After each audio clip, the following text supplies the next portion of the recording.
interview that you come across. It is actually quite amazing the way he's set it up. And I think a lot of other interviewers struggle to get the same sort of candidacy that he gets from the interview. Wow, this is completely has nothing to do with manga and anime. Oh no, my visuals have completely frozen up. I'm just looking at the number 6. Awesome. This is good. There You're we still go. streaming, Cool. so I'm there you back. go. Great. Yeah, I could hear you the whole time, so I was like, Oh, that's I fantastic. think we're okay. Fuck, man. Yeah. No, it's Oh okay. well, Okay. apparently YouTube doesn't care too much anymore about the swearing thing, but doesn't it? it's Holy shit, more yeah. Proximity. So if you swear a whole Proximity bunch to what? Oh, okay. to other swears, I'm confused by it, to be honest. Hey, Nerdburger. Wait, what is that? Hey, yo. Oh, it's a hand. That's a waving hand, yes. I swear I'm the sober one tonight. Even though I don't feel like it after what I just sat through. You put yourself through that. I turned I know, it off after 2 minutes. I'm just like, nah, I'm not doing this. Weird. I've done enough jokes in my time to know what's crap. And you can tell what's good crap. You know how you're sitting down and you're watching something and like, this is pretty shit, but it's good shit. It's not. Yeah. It's just terrible. I kind of wanted it to be good, and I will give it another couple of episodes to really suss it out, because it does have some decent ideas, but so what was the show even called? Damn it. It was like it's a bunch of random words, letters. It honestly did kind of Theogonia. Yeah, it's just a made-up word. That's surely enough. Just a made-up word. I think it's actually meant to be Theogonia. Like it's meant to be pronounced with a mistranslation. Because when I did a quick Google, because I was like, wait, did they just say macaques? But did they say it really weird? Oh man, now it's actually just. Hang on. What? That's what. I typed in Theogonia and it auto corrected for me to Theogonia, which is like. So yeah, they must have had a mistranslation on that one. It is definitely.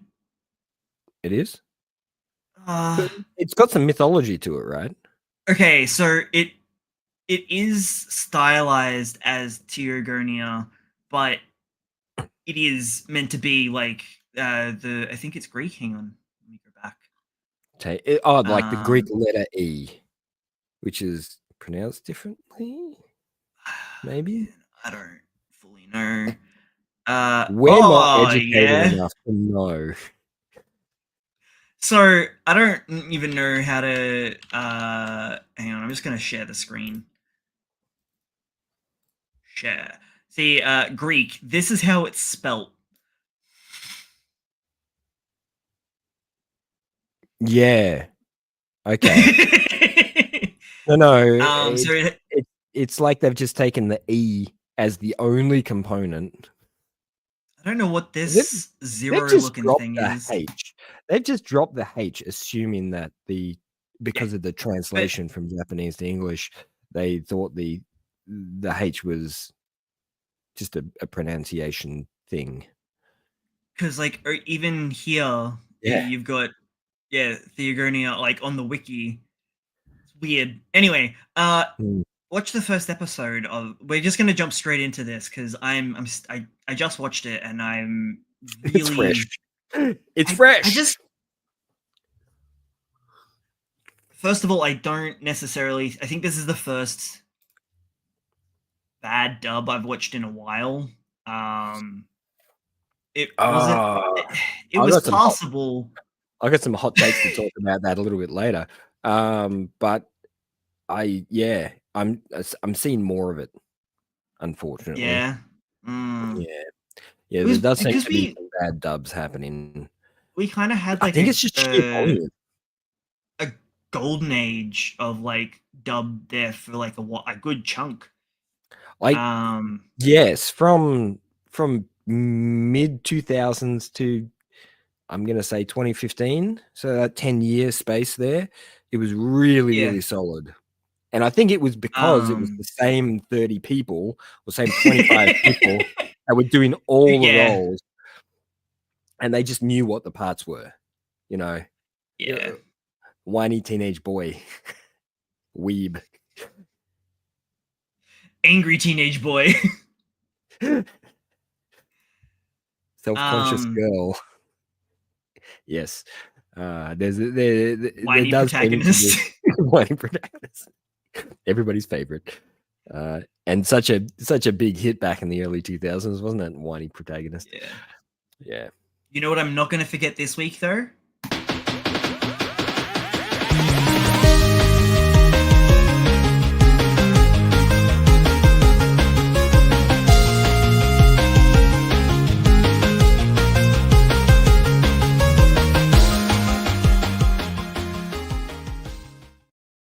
Huh. I remember. They got 3 different ways to pronounce the letter E. So okay, I forgive them a little bit more now. Yeah. Wow. Okay. Did you want to have a chat about it? Did you want to? I do. Because I feel like there's something there, but it was like watching. You know what? It was like watching a middle school presentation of like Shakespeare. Ouch. Like the source material could be pretty good. I've heard that it's pretty good, but the kids didn't do it any justice. Which is a shame. And I'm hoping that it gets better, but it was a bit rough to get through that first episode. I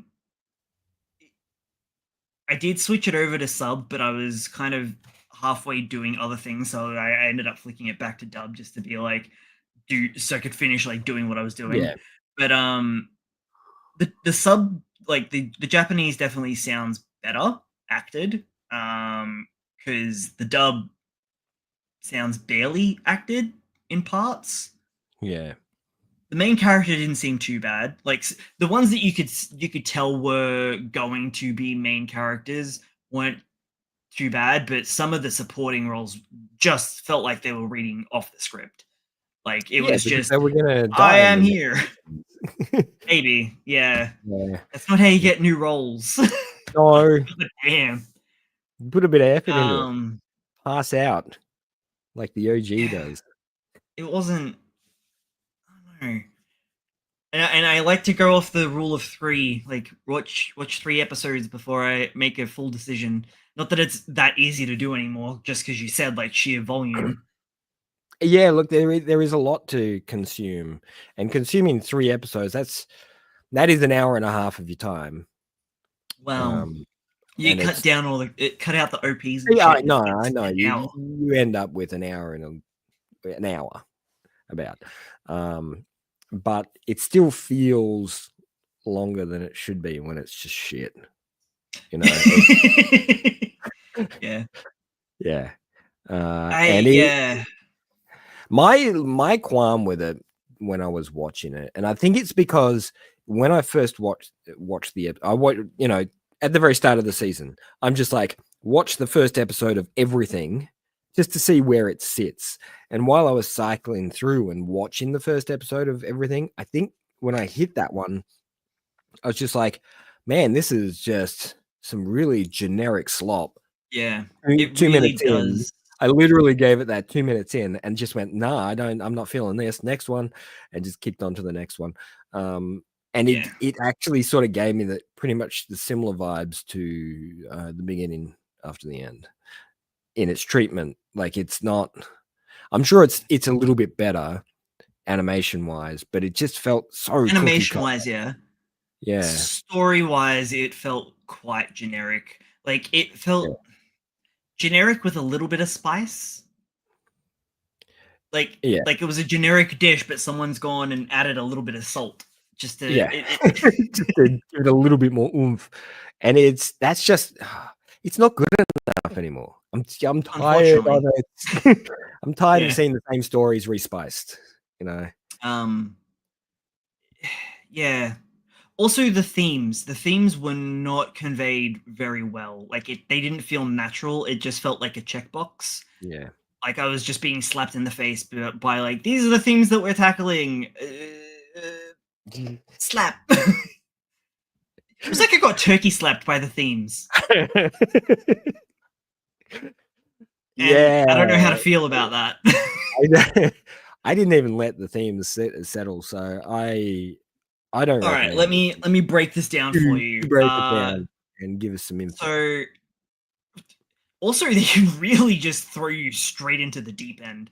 So opening plays, you're in a fantasy setting. The humans are at battle with something, and you're like right in the thick of it, but not even in the fighting. You're like up on the barricade with the king, maybe, overseeing the battle, and like so you're like immediately you're disconnected from everything that's going on, and then it throws you into it where they're fighting demi-humans, and of all things they chose macaques, and like to avoid saying macaques they were like macaques.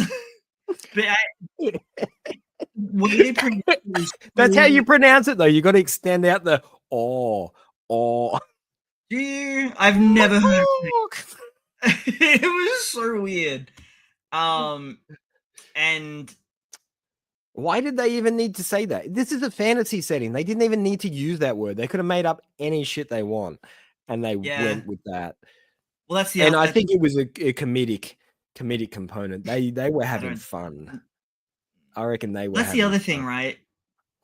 So the main character, if you read any of the descriptions, it's like, oh, he received a fatal injury in battle and got memories of a previous life. That's not exactly what happens, at least in the anime. He basically, whenever he dreams or gets knocked out, he gets these memories of a previous life, which is Japan. Like straight up modern day Japan. It's a reincarnation type dealio. I don't know how much it plays into it. But yeah, it feels like shoehorned isekai through reincarnation. Or an afterthought.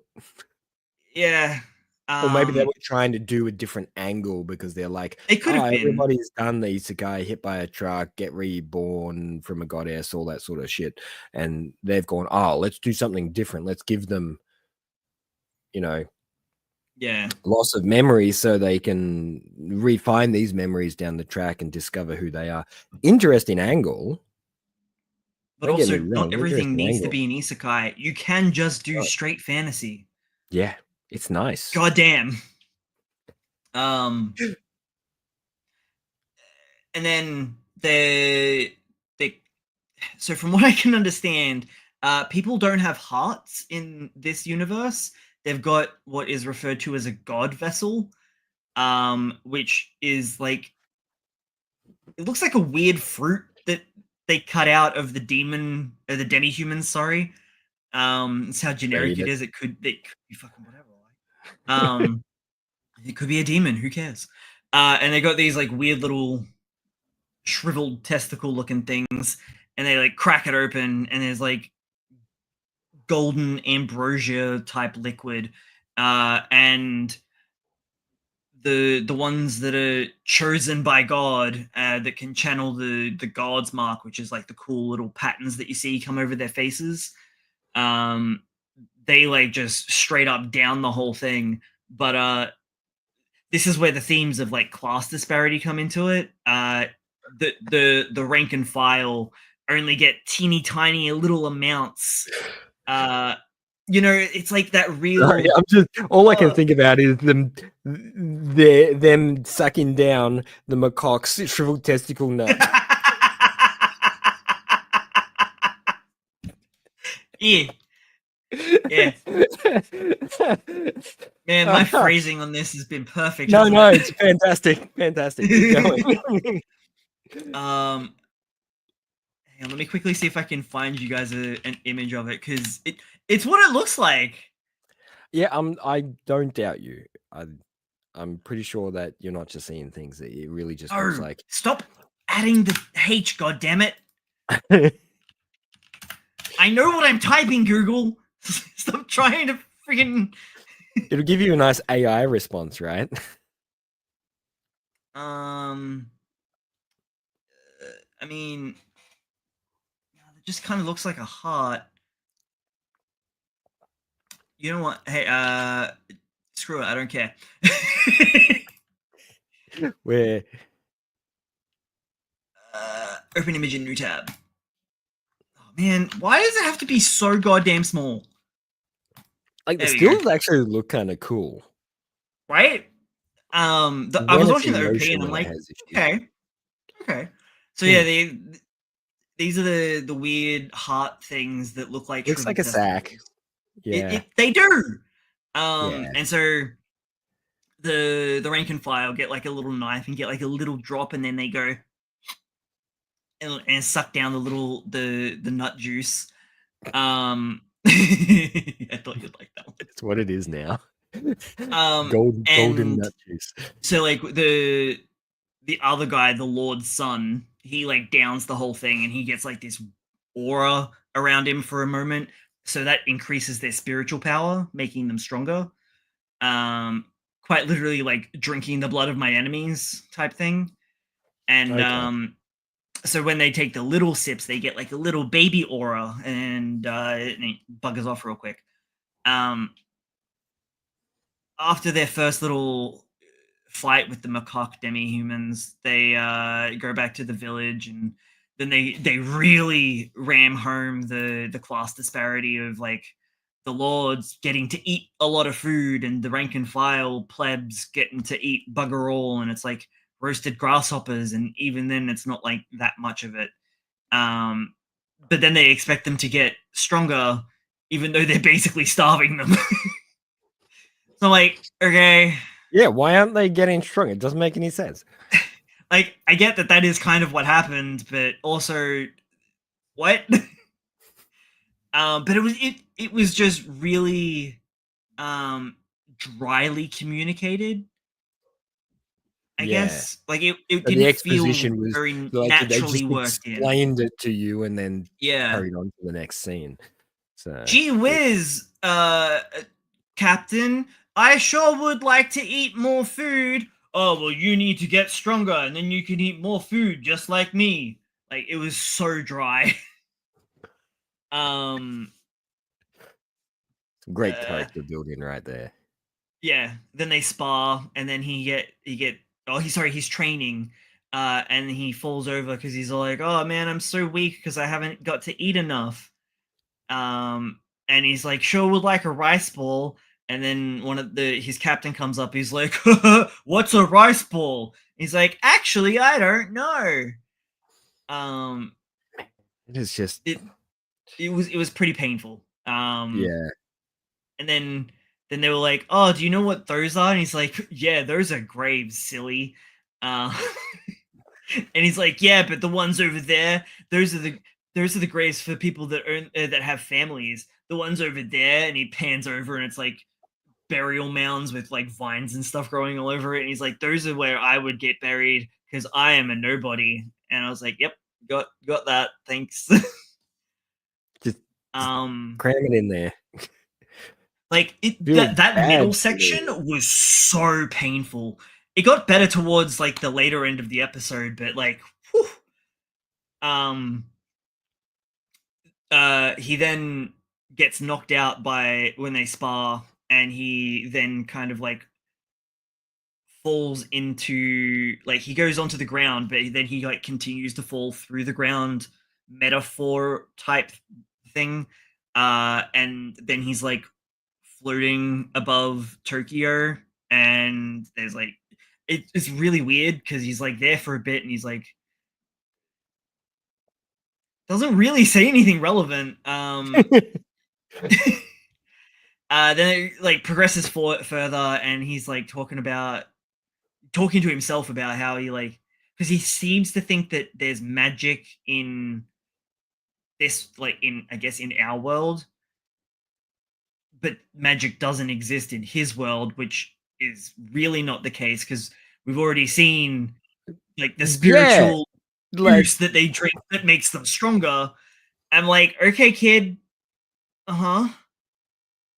Like, it's very clear that he doesn't understand the workings of the world, but it doesn't really come across like that. It just kind of comes across as like contradictory things. yeah, Um, and then his captain's all like, tells him a story about it, because he's like overhearing him being a crazy person talking about fire coming out of the hands and whatnot. And he's like, oh, I once heard a story about a monk being able to ignite his finger.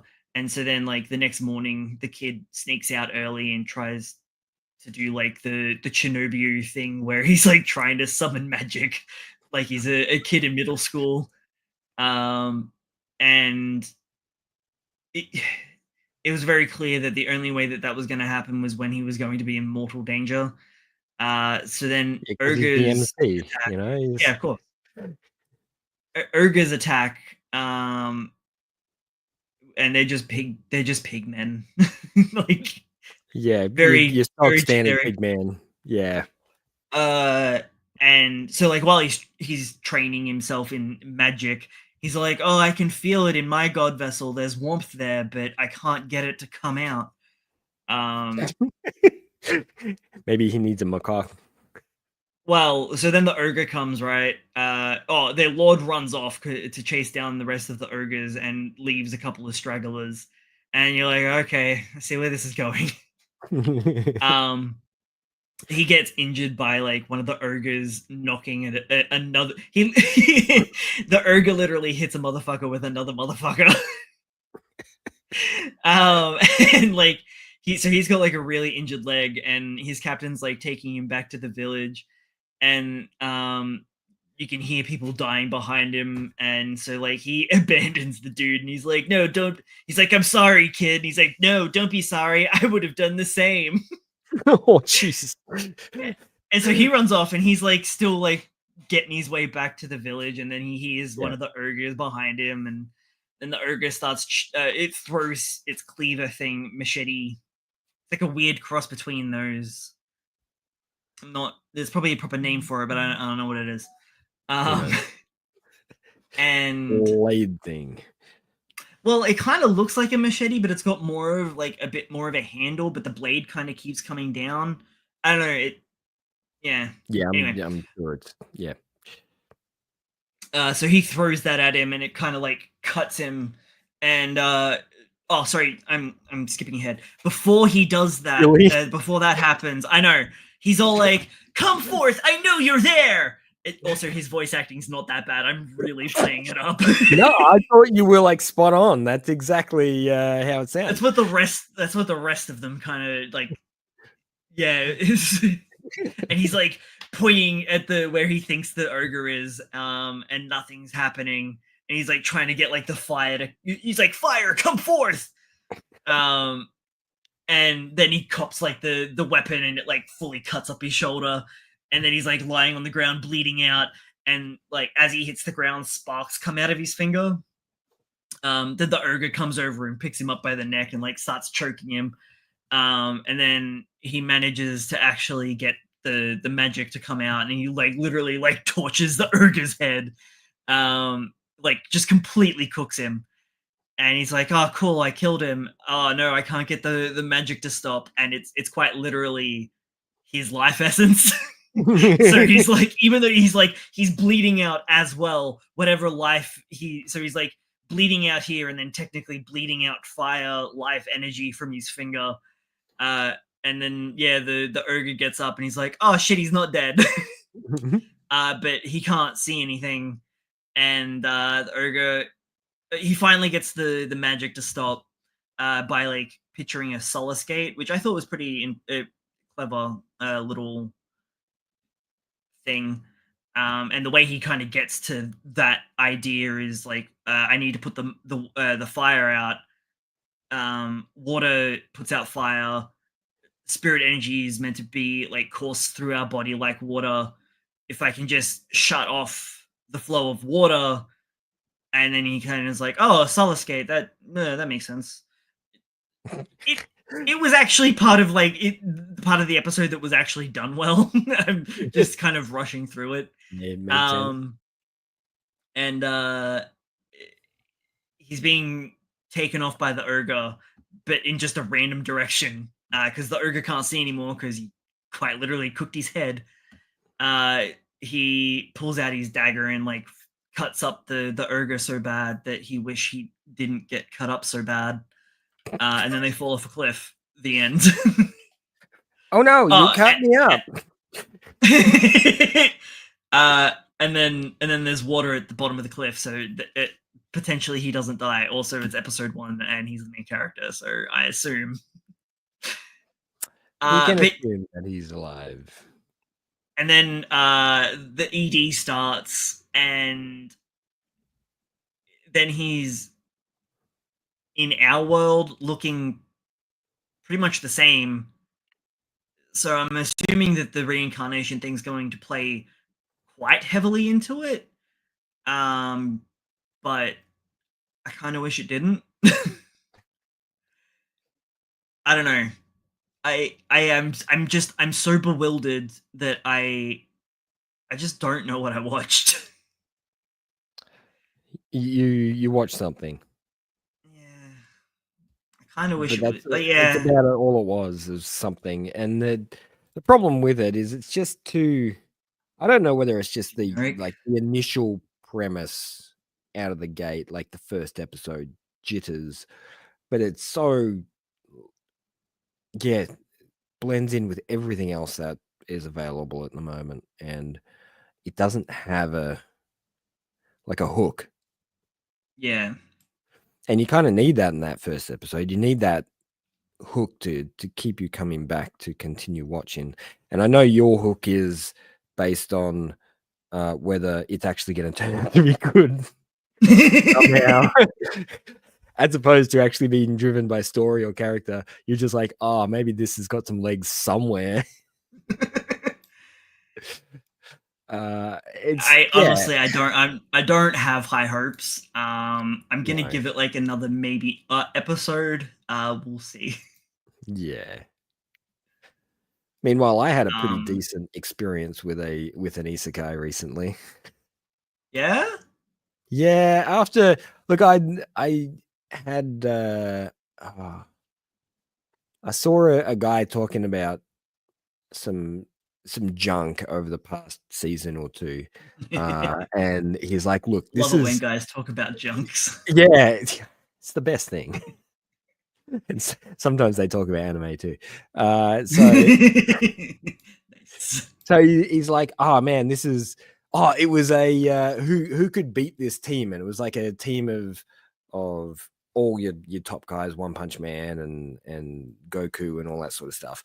And they're like, "Oh, there's nobody in the manga industry that would be able to beat this team." He's like, "Nah, this guy from this anime would beat him," and he's right. He's right. So this Is anime One is Punch Man? called it's called uh my instant death skill is so overpowered that nobody can Oh, beat that me in this one. new world. And it's got your stock standard isekai bullshit like title. And I'm like, oh, okay, some stupid super powered isekai guy. And he goes on to say, but I kind of like this one because it was different to what you would expect. I'm just like, okay, it's like junk food, you know. And Yeah. like I'm a little bit curious now because I like a little bit of junk food. I like stuff that's generic but has a hook, right? I'm like, okay, you take a character that's got an OP skill. How do you make this work? How do you put this into a story to make it Yeah. interesting, knowing that there are literally no consequences? Like there is no possible way that this MC can be beaten under any circumstances, right? Yeah. Like, where's the drama and how do I create it type thing? Exactly. So you're just like, well, how is this gonna work?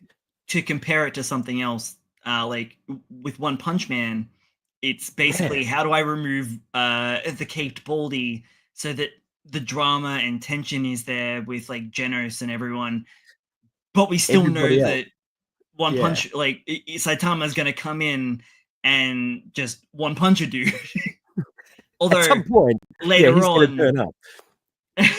Yeah, and it takes that comedy angle. So it's not actually a real isekai, it's an isekai parody. So it's taking a lot of all that generic overpowered isekai fantasy stuff floating around, and it turns it into something that is predictable and ridiculous and over the top, and all the other characters are outrageous, and he himself as the MC is bored as shit.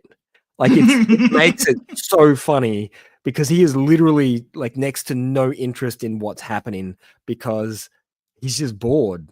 Like the dude's always on his smartphone or he's on his gaming console or he's sleeping. That's his MO throughout the whole series. And he'll wake up and he'll be in a situation or something will be happening and he'll just be like, die. And they die. Doesn't matter who the character is. Like in the first 3 episodes, he kills like the demon lord that runs the whole like anti-human campaign, and he kills him in 1 episode. And then I'm just like, well, what do we do now? He's killed the big bad. He just carries on.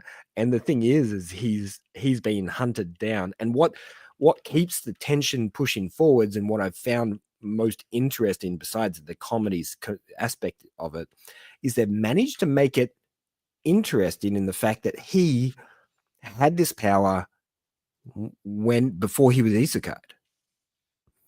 Oh, So he was actually okay. kept in a facility underground because they didn't know what he was, but they knew what he could do. Yeah. And he doesn't know what he is. Okay. So you get this little bit of background story about him being raised in a facility by this teacher, right? That he classifies as his mum / bigger sister. And then you get the isekai aspect of him being in this other world, still not knowing what he is. And even the people that summoned him there don't know what he is. It's like he turned up accidentally. So all the isekai aspects to it, which is your typical menus and being able to see people's specs and stuff like that, dude's broken. Every time they go to analyze this guy, it's just like the people start vomiting. It's so fucking hilarious. Like they're like, "Oh, I'll just analyze your abilities." Now analyze his abilities, and they'll just drop to their knees and just sparkling vomit comes out of their mouth. It's quite funny. I don't know where this trend started, but I fucking love the vomiting a rainbow Because sparkle. nobody wants to see actual vomit, but you know, and it adds it's like a icebreaker of sorts, it takes a bit of tension out of scenes and environments by doing something like that. Even if it's a high tension, super dramatic moment, if someone's in the background vomiting sparkles, it lightens the mood a little bit and takes that edge off when you need to. So I had a lot of fun. I 2 days I watched the first season over 2 days, and that was just the Oh, so he weekend just pass. looks like a generic little dude. Yes, yeah, he just like all the cast are 100% generic. Like you could literally pull everybody out of any other isekai. You've got all the bully kids because the whole class gets taken in the isekai. It's not Oh, but just he's him. got weird little. Yeah, he's got little antennae things hanging off, just so you can tell it's him because he looks like all the other characters in the series. Wait, but you said he was in a facility, so why is he? Am I So overthinking this now? on Earth, no, you're not. This is the great part of it, is you're not overthinking him. He's a being from some other existence that's So wait, is beyond. this his second isekai? Has he been isekai We don't twice? know. We don't know. I'm so confused. So hang on. So where's this? So the current setting is not our Earth, right? No, it's He's been the isekai well, from it's our both. Earth. You actually get both. So Okay. you'll get his memories of being on Earth and being kept in this facility, and you'll get his moments that he's getting in this new fantasy world. Right. Oh yeah, everybody else in the class has got powers too. Naturally. And they all vary in their abilities, and it is so everything is literally as generic as possible, as everybody's got a class and the class is related to their ability, and you know, they have stats and they've got all their little screens and they're just like stock standard. And he just walks in and shit just dies instantly. And so he travels with a girl, right? So this girl's his love interest, which he blatantly like likes, but he doesn't actually say anything. So he keeps stirring her up and stuff.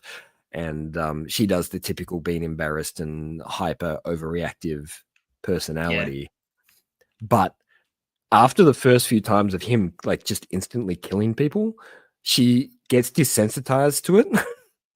So she goes from being someone who's like, oh my God, it's disgusting. You're killing people left, right, and center, and you're not even concerned about it, because he's like, he's autistic. He just has no emotion to what he's doing. Everything is like really practical and in the direction of where they're heading, not taking a care for anybody else, right? So it's just them.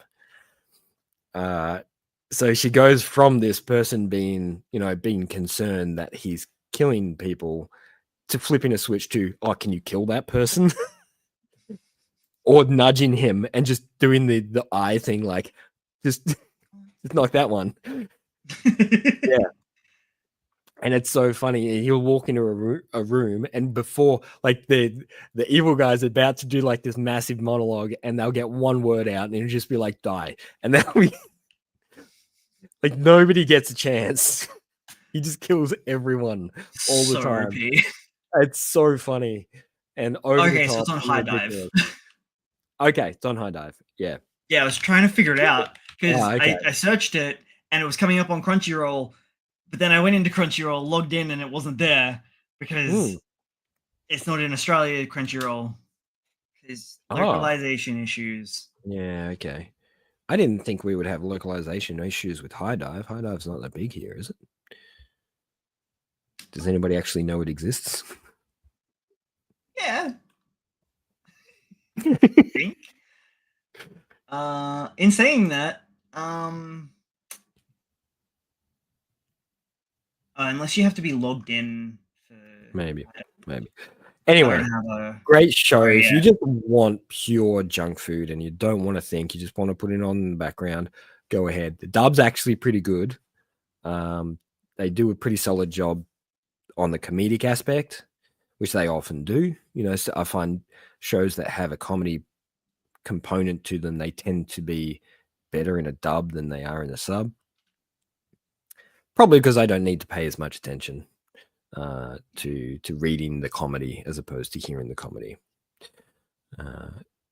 Yeah, but don't expect anything miraculous. Just expect something fun and silly and over the top. Can I actually find it? There we go. Okay, I haven't used High Dive, so I didn't actually know how to operate it. There we go. Okay, so it came out last year. Right. Okay, yeah, okay. So it was last year that it came out. So yeah, it's a little bit older. Oh, okay. That's interesting. They actually don't have the dub. Oh, I wonder who has the dub. Then it must be Crunchy. I don't know. I'm really confused. That's right. Yeah. That's the girl he travels with. Wow, she kind of looks like she's from an 80s anime. Yeah. It's got a little bit of 80s vibe to it, like the costumes they wear and the uniforms and stuff definitely have that sort of 80s 90s vibe to it, as opposed to the more modern stuff. She changes clothes basically every episode. That's kind of unheard of. Yeah, she's into the whole fantasy vibe. So she goes shopping everywhere they go and buys like new outfits all the time. And he just wears his school uniform the whole way through. So he's literally locked into just not caring about the whole thing. He just wants to go home and go back to sleep. Yeah. Had enough. So highly recommend. That looks fun. It was. So Brad has watched very very little this week. Because he was reading the whole 5 chapters of Metaphor Fantasio that have been dropped. Oh, okay. And how? Not playing the game. Absolutely not. You've been playing the game. If you got the game, Yeah, I'm 90. you Like didn't I say. put in 90 hours in like a week. Did you say 90? I also. That was pretty much my long weekend. Was just playing Metaphor. 4 days straight, man. To be honest, I've read half of the first chapter. I was going to talk about it last week. Fair call. I don't know honestly if I've though. So this is made by well, not the manga, but the game is made by the team that made Persona 3, 4, and 5. And if you know anything about those games, they're dungeon crawlers, but that's only like half the game. The other half is a visual novel. Yeah, I was about to say it's dungeon crawler with a novel. It's so much honestly, reading. If you the nice thing is that it's probably in later Persona games, so like Persona 5 Royal, which is like the definitive. Yeah. We've released the game, but now we've added extra stuff into it, and this is the version of Persona 5. Kind of like what Monster Hunter used to do. What was I saying? Come on, They brain, put catch voice back up. acting in there? Thank you. So they put voice acting, more voice acting in than what they used to. I'd probably say 80% voiced. Oh, okay. Maybe 70 to 80% voiced. So there's a good chunk where you can just kind of hit the auto and it'll just play like a movie. So it kind of feels like you're watching an anime anyway. Unfortunately, it's probably because there are animated scenes, like full 2D, hand-drawn, gorgeous, like absolutely gorgeous. The ratio between those cutscenes to them using the in-game models for the cutscenes, which don't look bad by any means, but it's obvious that it's a video game cutscene as opposed to anime, is probably more like 10% 2D animation. Like when it comes up, you're like, "Ooh, a treat!" It's very Persona. You can very much tell that that lifeblood of the series is there. Being, I mean, the title kind of says it. It's Persona, but it's a fantasy series now, and it deals a lot with. Weirdly enough, it also slaps you in the face with its themes, but it feels more natural, I guess. Everyone's super racist. So there's 8 tribes. There's 8 tribes, and they're all racist to each other, except they're so racist that they exclude the 9th tribe. So the 8 tribes are really racist towards each other, and also extremely racist to the 9th tribe. The plot is you've got our main protag, who in the games is basically just referred to as Protag-kun, or the protagonist, or captain, is the cop-out title. And in the manga, however, his name is Will. What? So they actually gave him a name in the manga, which they've done for all of the Persona games, actually. Yeah, 3, 4, and 5 all have either an anime adaptation or a manga adaptation, or both, and they will give the character an actual name. My favorite is Persona 4's, I believe. His name is Yu. That makes things a bit awkward, yeah. So it's YUU. Which is a Japanese name. It's a bit on the nose. It's very on the nose. That one's my favorite. And so Protag Kun, I'm just going to call him to that because it's fun. He's best friends with the prince, who gets a curse put on him, and he's basically Sleeping Beauty. And your task, we're a manga review channel, not a game review channel. Hey, we do all the things. Yeah, I know. Also, it's super anime. Like, in everything that it feels like you're playing through an anime, sort like in tone and themes and overreactions and whatnot. It feels very in the vein. And so Will's being tasked with finding the caster of the curse and assassinating them.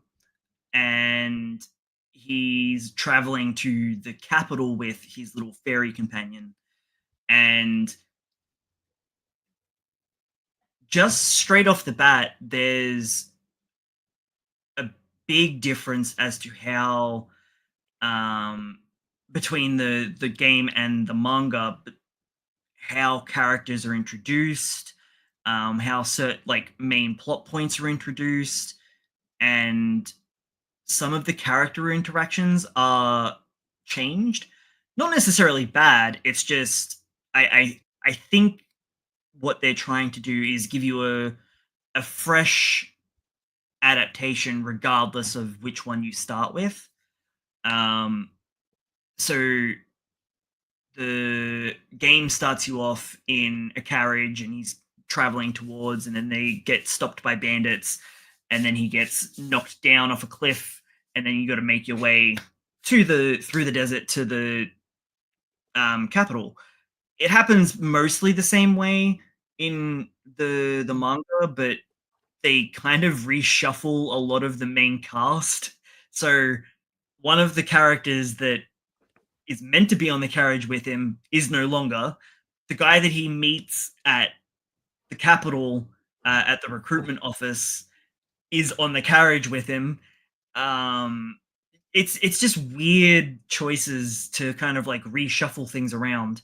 And maybe if I finish the first volume, the first chapter, which is, I say that I haven't read it, but I've read a good like 30 pages. It's like a 70-page first chapter, because I think it's a monthly release. So all of the chapters are pretty chunky. Yeah, it is. Yeah, that sounds about right. There's only 5 chapters out, and that would roughly align with the release of the game as well. So the game, the opening game cutscene, right, opens up with this really pretty boy blonde dude waxing lyrical about how the world is corrupt and the conflict between the races is disgusting and disparity, blah blah blah. And then he plunges a knife into the king's chest while he's lying kind of bedridden.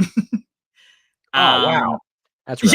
Yeah, it's pretty brutal start, actually. The interesting things that kind of grabbed me first was the main character's reading a novel, and it's talking about a utopia, and it very clearly depicts our world, like cityscapes, only one type of human. So when I say there's different races, it's more apt to say that they're almost different species of human. So, well, apart from one of them, okay, because it's lizard people, right? Lizard people. There's no lizard people, but you've got they're hiding in the human skin. Dudes with horns. You've got elf, like with really long ears, and they've got like little bits of hair on the end. So they're kind of like distinct elves. They're like, we've got our own elves with with with hairy ears. You know, when they're like, mum's all like, no, we can't get McDonald's. We've got McDonald's at home. We can't get elves. We've got elves at home. Same kind of concept. Yeah. They've got bat people, so they lean into furries pretty hard.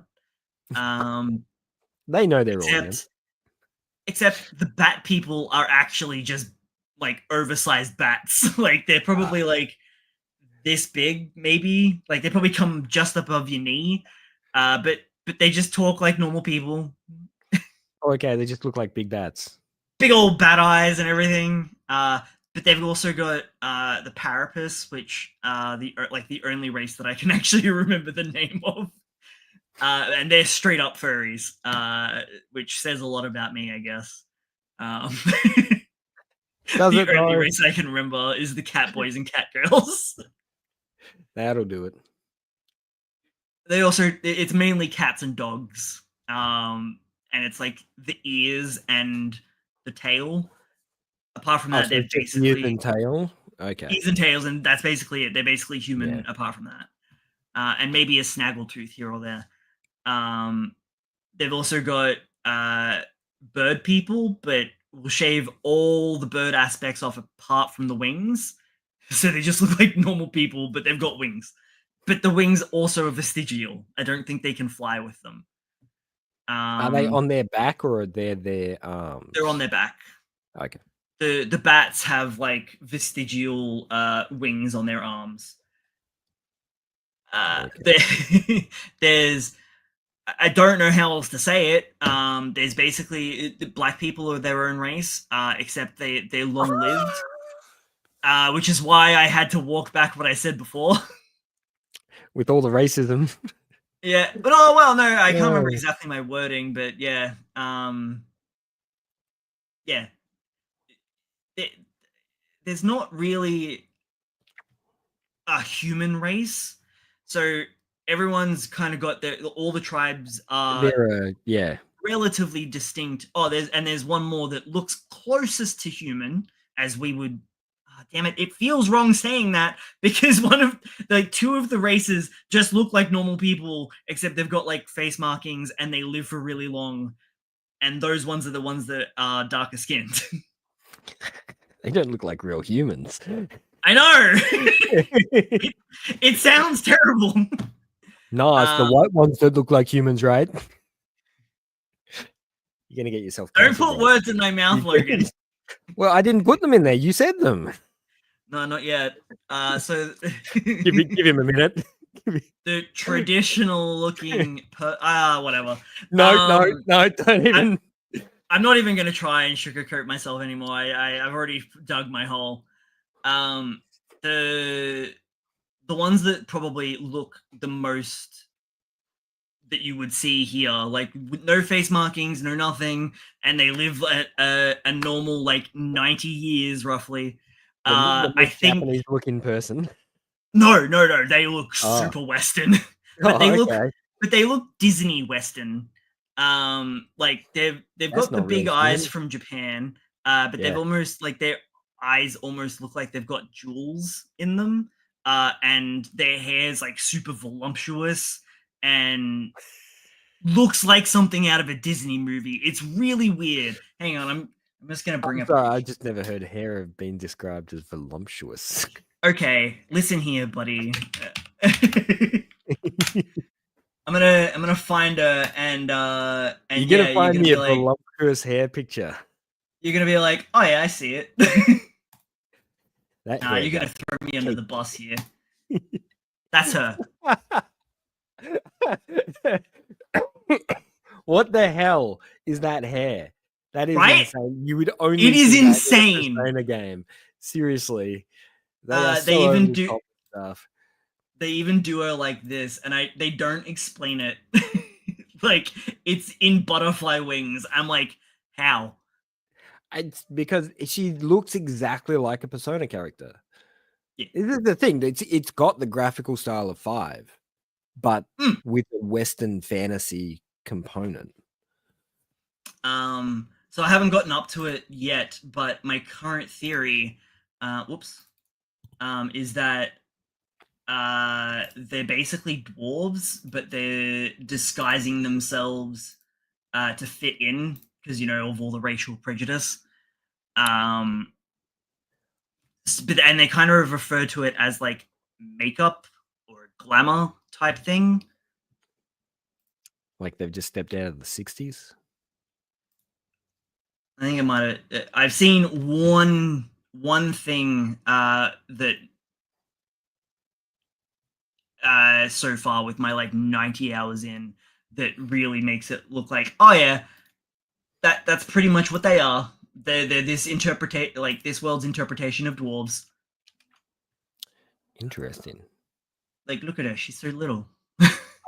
Okay, so they're meant to be like 5 foot high, kind of Smaller, little people. like just above your knees as well. They're like the Bat People, but human. Yeah. We're done with that topic. So yeah, just super racism essentially. Yeah, okay. And it's a pretty good story so far. That's right. So when you finally go you get recruited into the army, you're meant to do like an undercover mission to infiltrate and then assassinate someone who's like pretty high up in the dude that killed the king. Yeah. So you get to this outskirts facility, and everyone starts going like panicking. That's what I'm after. I was like going crazy. I'm like, that's not exactly what I'm after. Not quite right. So everyone's panicking, and they're like, a human's attacking, and I was like, wait a minute. I thought humans weren't a thing, because like all up until that point they're talking about the different tribes and they're kind of introducing you to each one, and not once is the word human dropped until you get to the outskirts section, and oh my god, are they the most unhinged design that I have ever seen. So they are the humans are monsters, quite literally. Delightful. Here's a good one. Here's another good one. They are the most nightmare fuel shit that I have seen in a while. Why are they so small? That's what she said. Yeah. Okay, I'm opening it stupid. There we go. There you go. Oh, wait. Share. Look at that. What the HI Giga bullshit is that? What in the name of Final Fantasy boss is that? It's why is there a disc with weird animals dancing on it? That is madness. It is quite literally it. Insane. And yeah, I love the designs, and they're so bizarre. So like they'll have one or two human elements, like you can see his face there, but then the rest of it is just completely unhinged. Here's another one. Yeah. I recently came across ones that was just just a pair of ears. Like that's a very biblical yeah. There's a lot of like weird sort of like biblical imagery going on. That's a real angel. That's what they really look like. There's like a sandworm. I'm trying to find like decent pictures, but all of these are shit. They're like really small. They're coming out of a pomegranate. Yeah. Yeah. The last one I ran into was like a pair of ears that was like pierced through. So it's like two ears like pressed together, and there was like an arrow through it, and in between where the ears were was like a big knife just sticking out, and there was like two little people riding the ears like a carrot. It was fucking weird. I feel like I might need to play this. It seems really like bizarre. when you were talking early on, I was like, oh yeah, it sounds like a Look pretty at it. general, Look at it. pretty general Persona game, but this sounds really, they've gone absolutely nuts with it. It really did kind of like, it grabbed me like a lot. I just grabbed you in, like Mr. Coombs has gotten his hands on you. So the second town that you go to, right? I'm gonna keep it spoiler light as much as I can. There's kidnappings going on, and you've been tasked with finding out who's behind the kidnappings. And a woman's gone crazy because her baby was murdered, and because of racial prejudice, they really do not like mixing races. Can't have that. Can't mix races. Wow, this is tackling some. Hey Jack, stuff. I'm glad that you come in with us talking about mixing races. Yeah, we're finished talking about isekais, so sorry. Yeah, it's like tackling a lot of like heavy shit. And I guess a lot of you cop it the worst as being the protagonist, so it conveys quite well. And it doesn't feel forced because you're quite literally experiencing it. Yeah, you're the victim on the end. It's not the other way around. It's not like you're in a position of power that's trying to change this thing. You're on the other end receiving everything. Well, that's the whole kind of thing, right? Is because when the king dies, the king's magic activates, and it starts a race to become king. And literally anyone, so long as they have the support of the people, it's like true democracy forced by magic. If you have the most people endorsing you, then you will become king. So even you, the little elder boy who is uber targeted for racism, could become king. And your whole mantra is like helping anyone that's in need. But you're trying to actually elevate the prince to the throne. But you got to stabby the other dude who's like cursed him so that he can wake up finally. This is the baby that the crazy lady is been feeding all the kidnapped victims to, because she's like, nah, that's my baby. And you're like, oh no, it isn't, bitch. Oh yeah, it is. It is. Stop being so racist. I'm like 90 hours in. I don't know what the deal is with humans at all yet. I feel like they've been created because they don't seem. I hope to God they don't explain anything. I feel like it's going to be real dark. Like the church is creating them to keep people under their thumb via fear and shit.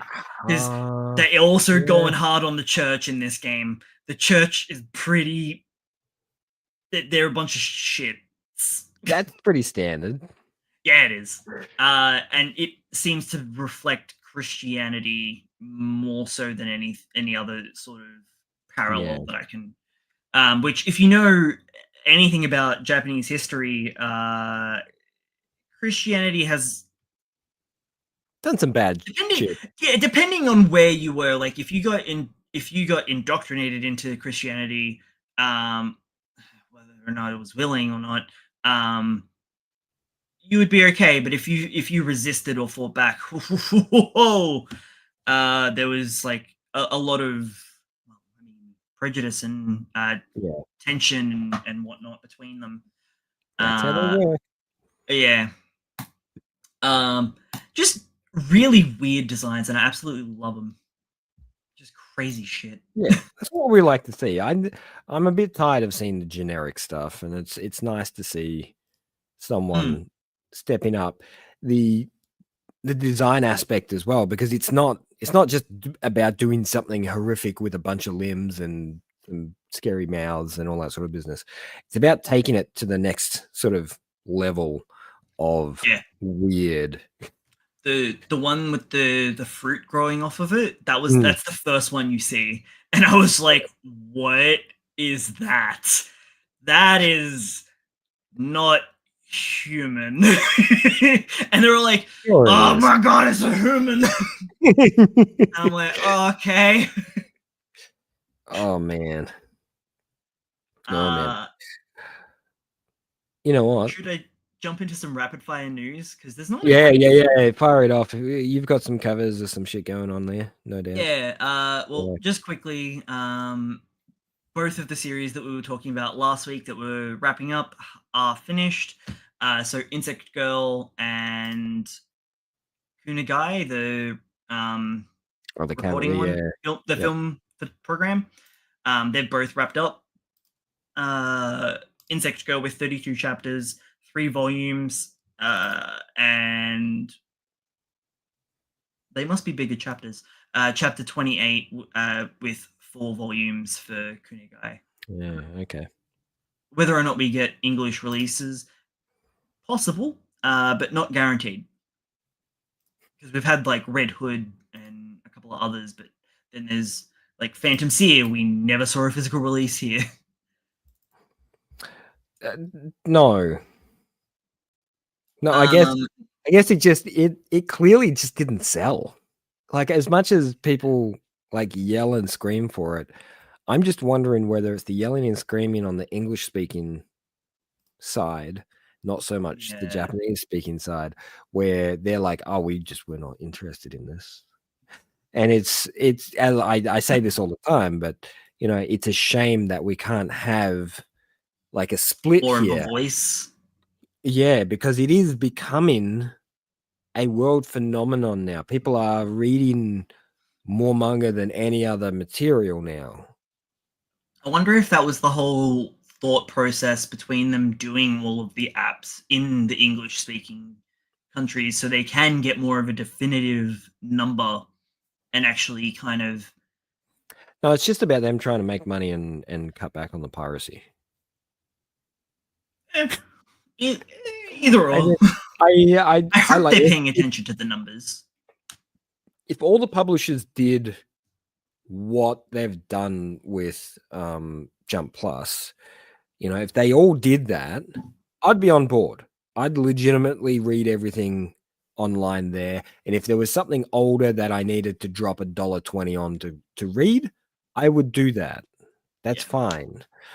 I don't want to drop $1.20 per chapter. Yeah. You know, So if there was a subscription system and there were none of this special crypto coin sort of setup doing, then I'm fine. Square Enix. Yeah, that's my point. Is I don't want to see any more of this. Webtoon. Yeah. You know, they a lot of them do it, and some of them are successful and some of them aren't. But I'm just saying that they don't need to do that. I mean, what is it? Manga Plus has. Okay, so the Shonen Jump app was like the one by Viz was like one of the first, and it did a subscription model, and it was just a flat rate. That's it. You pay that, you get access to the vault, you get access to the ongoing series. Manga Plus was originally free, but now it's got a tiered subscription, so you pay a cheaper amount for the ongoing series, and you pay more for the vault access, I believe.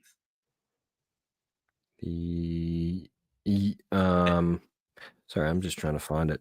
1 second. And then Kodansha, Square, Webtoon. I'm sure there's more that I can't think of. Okay. They've got a bit of a predatory system, in my opinion. And I say that because it's very reminiscent. That's not a word. Very reminiscent of. Just added a couple extra N's in there. Just own it. It really jarred me. I was like, hang on a minute.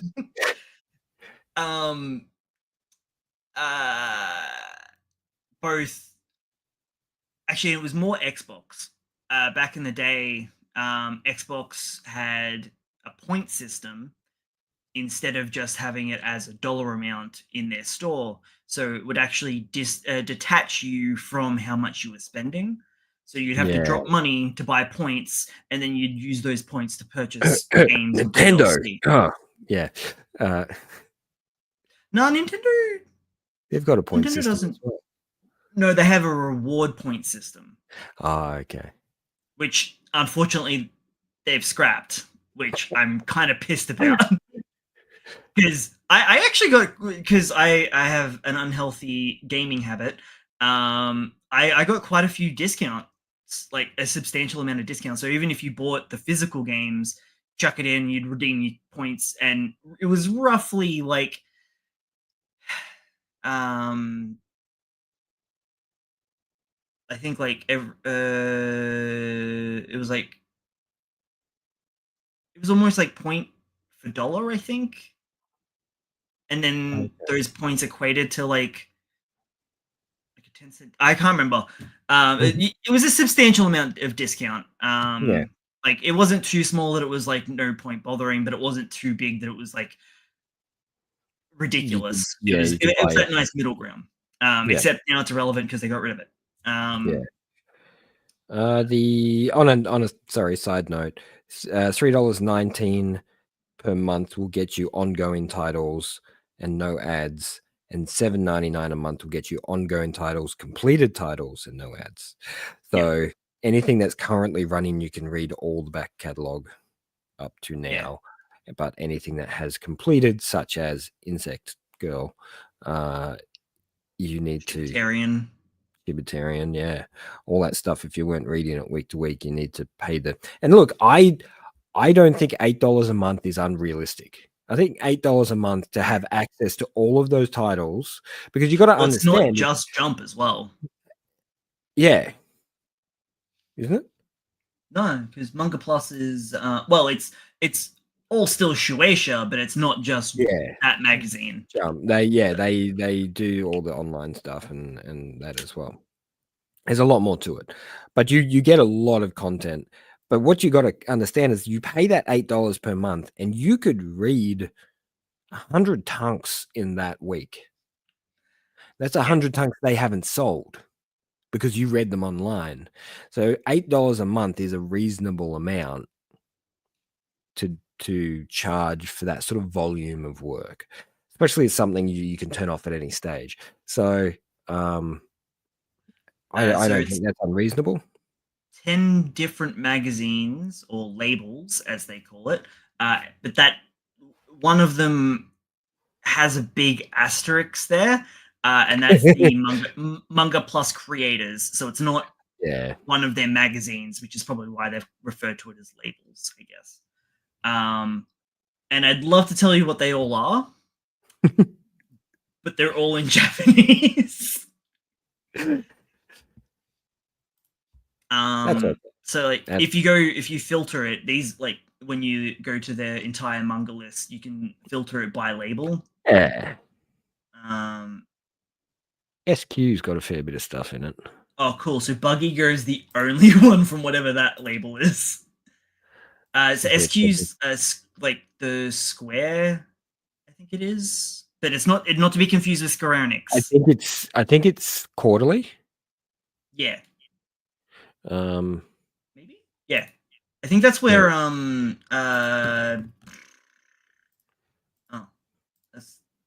that's their completed. I think that's where Black Clover shifted to, actually. But I think because of where it was initially, it's still it's still located here. Yeah.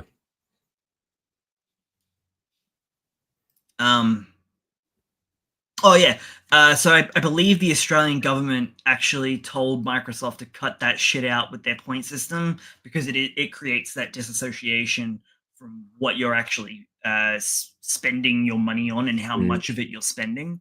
Especially if you have your credit card attached to your Xbox account. Yeah, look, all you see is points. Do that.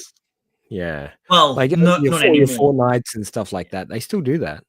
Oh yeah, true. No, so game companies allowed to do it with like your V-Bucks and bullshit. Yeah. But I don't think the platforms are allowed to do it anymore, which doesn't Okay. really make sense. It's because they're a bigger target. I guess. It's easier to bully a bigger target, I guess. Regulate, yeah. Yeah. Now I also did, not from my regular sources, so take this one with a little bit of a grain of salt, but apparently one of our newer titles, I think it's only been going for about a year, has been cancelled. Don't stress, Logan, it's not one of the ones that we read. It is Super Psychic Policeman Chojo. Oh, that's yeah. Okay. I got really scared. I was like, you better not be one of the titles I'm thinking you are. I swear to fuck, if it's Centuria, I'm gonna riot. Yeah, I think there would be a lot of people putting up in arms if it was Centuria. That's understandable. I think Centuria is actually pulling some it's pulling some really big numbers now. So it's getting as many reads as Blue Box on the app. It is and sad Itchy. still whenever there is a cancellation. Yeah. It's sad it didn't catch on. So it didn't. Viz has a lot of the news today is actually coming directly from Viz's Twitter page. Okay. So they've been announcing a lot of I guess releases, like English release tasks. But we're not going to see, like, spring 2026 is when we're getting the first volume of a now cancelled series. So it just doesn't. There's no real reason. I don't know why they do this. Like, why? If it's just going to be a couple of chapters, or a couple of volumes, and the readership wasn't there, just keep it on the Yeah, app. actually, it looks like it is confirmed. I literally scrolled down to the comments a day after it was cancelled. And Viz only responded to that comment with the smile emoji with the sweat, and then the smile emoji with the cry. That's all they said. Well, they don't need to say anything more. It's out of their hands. All they do is localize shit. Now, so that one's coming out at some point next year. Guess what's got an official announcement, boys? Also spring 2026. Okay, so we're finally going to get some physical copies, which means Volume 1. Do we have a physical for Ultimate Exorcist yet? No. It's got to be coming now, through too.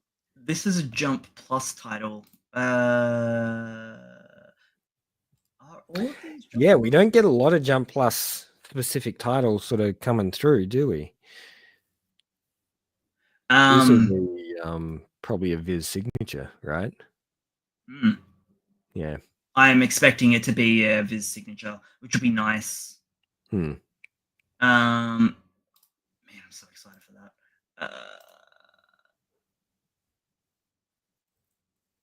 The one that I didn't actually realize was still going, Dragon Quest Adventures of Dai, I think it is. Yeah. Oh yeah, super popular.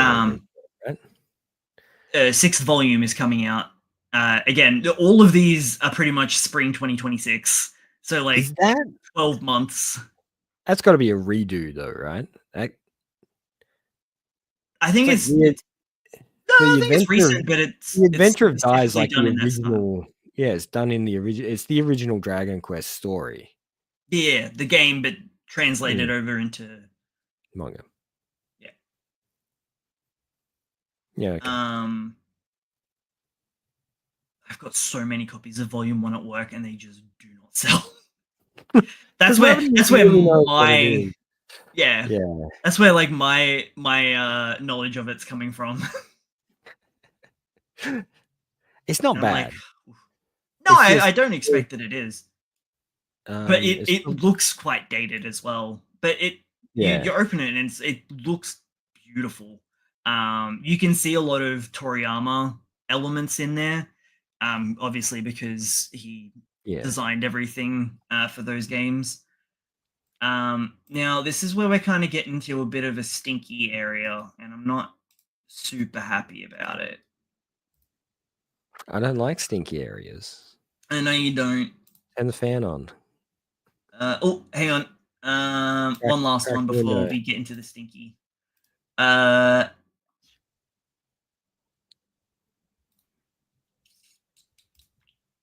Ichi the Witch is getting a Oh, official no. English release as well.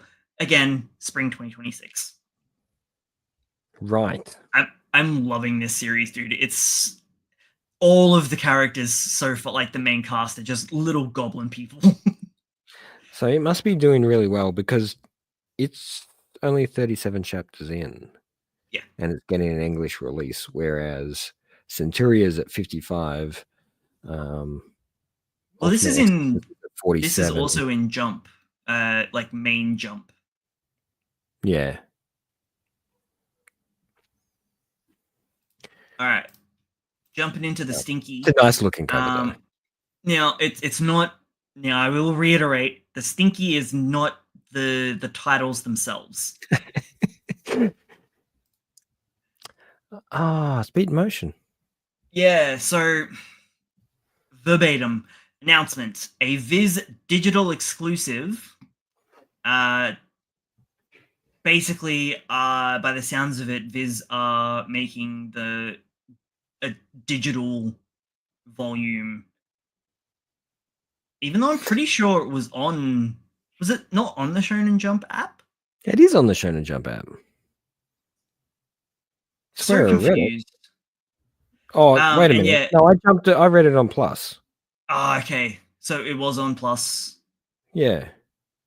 But yeah, it's not. So all of these are going to be. The reason that I'm calling them stinky is because they're only digital releases, which is really unfortunate, especially for Beat in Motion. Like it would have been what, 4 or 5 punks. Yeah. 4, I reckon. It didn't run for that long. We've got Shadow Eliminators. Again, spring 2026, digital exclusive. That Um, didn't run for long, did it? Did that get canned? Or is it still going? I don't think it did run for very long. I think it might have had like about 30 something chapters. 19. Okay. Fuck. Yeah. You got canned real early. Which is Which is kind of it was a shame it's because it was an weird interesting series. because this originally like came out late 2023 and ran, like you said, for 9 chapters, so about 19 weeks. And you can read it with a subscription, but that's it. Yeah. The $7.99 subscription. It's all there. I don't understand why they aren't why they're waiting until spring 2026 to release this as a digital tunk when it's all there. Like, what are you doing? What The is taking digital you so chunk long? doesn't mean anything. I don't understand the term.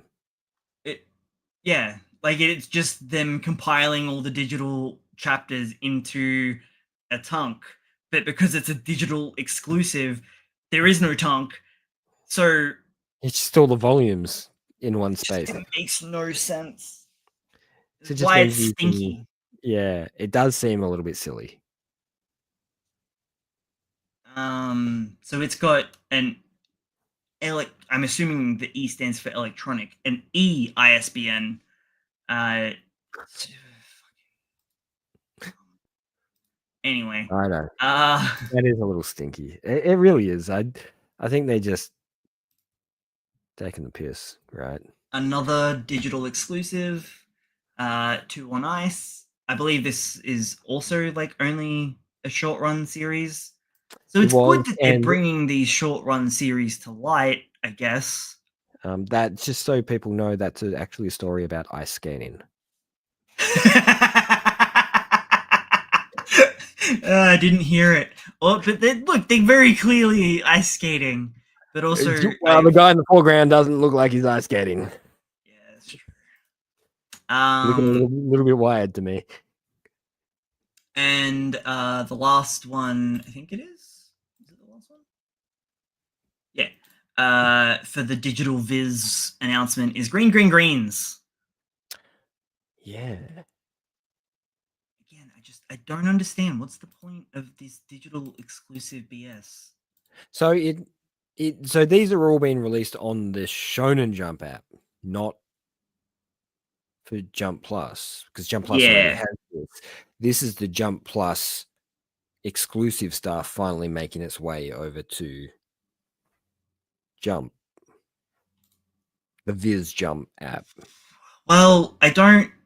Well, yeah, maybe it's the Viz app, not the Jump app, Yeah. because Viz have two different apps. Well, They've yeah, got because I have where a all the feeling that Viz signature stuff goes. this is all going to where the Shonen Jump app is, which is run by Viz, which is I different to see. Manga Plus, I because think Manga it's Plus different. is run by Shueisha.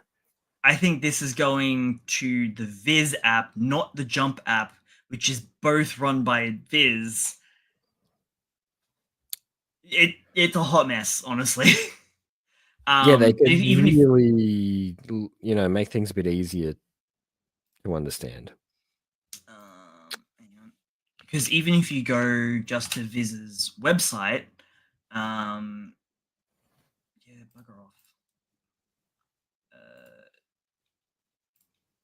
Share this instead. So you've got all the chapters, Chainsaw Man, just because. So you've got all the chapters here. You can read the most current 3 for free, the first 3 for free. Everything in the middle you got to pay for a subscription. Then you've got the volumes here. So if I click on that and go share, now these are all American prices, but they got the paperback and the digital. So these work for Google Play, iBooks, Kindle, Kobo. I think this is separate to their apps. I think maybe if you log in with the same login information on here as you do on your Viz app, this is where it gets really confusing. Because, for example, Chainsaw Man's already on the Viz Run Shonen Jump app. Yeah. I don't know. I really don't. Like it's so bizarre the way that Viz have done this. Well, Because no, you Okaeri can, does have oh a my God. piece. Wait, what? So in the Viz app, they're advertising the Shonen Jump app, but they're both got the same material on them. No. The Shonen Jump app only has Shonen Jump titles. It doesn't have any of the Viz signature or anything else. So the Viz app will have like titles like Zom 100, After God, and a couple of other ones that we've talked about recently. So realistically, $3.30 a month for the Viz Manga app is the best value because you're Nah, getting a Manga bigger Plus. library. No, Manga Plus is probably still the best value. But you're getting a bigger Between the Viz and the Shonen Jump apps, I guess it really depends on what you're reading. Yeah. Because there's quite a bit of there's a shitload of Shonen Jump back catalog as well that you get access to in the Shonen Jump app specifically. Okay, so the Shonen Jump app then it's $4.70 per month. So you're looking at $8 per month for both apps, and you get Viz's back catalog and Shonen Jump's back catalog. I still think they're separate.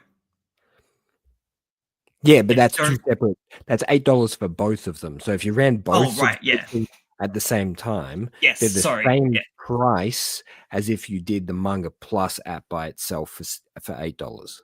Which I'm pretty sure covers more of the magazines that Shueisha hasn't released to Viz. Possibly, but then you've got the Viz manga stuff, which gives you all the signature stuff from other publishers.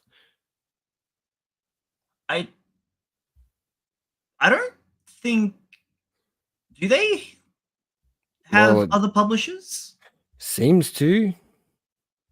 Like they've got a ton of stuff from man, they got Deadpool Samurai. They got English stuff. I think that's actually a Shueisha title. The Deadpool Samurai. Yeah. Wolverine Schnicked. That's I know who that is.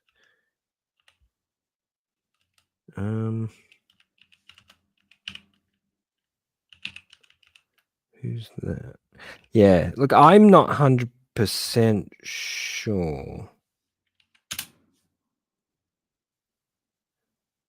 Oh, yuck, you can buy digital tunks from them. That's what it is. So the Viz Manga app, you can buy digital tunks through them. Yeah, you can do that on the Shonen Jump app as well. Yuck. Yeah, it gets really messy and confusing. I did a quick Google, and it does appear that you are right, but so Viz is co-owned by Shueisha. Yeah.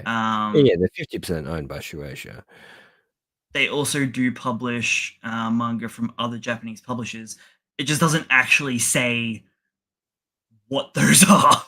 Yeah.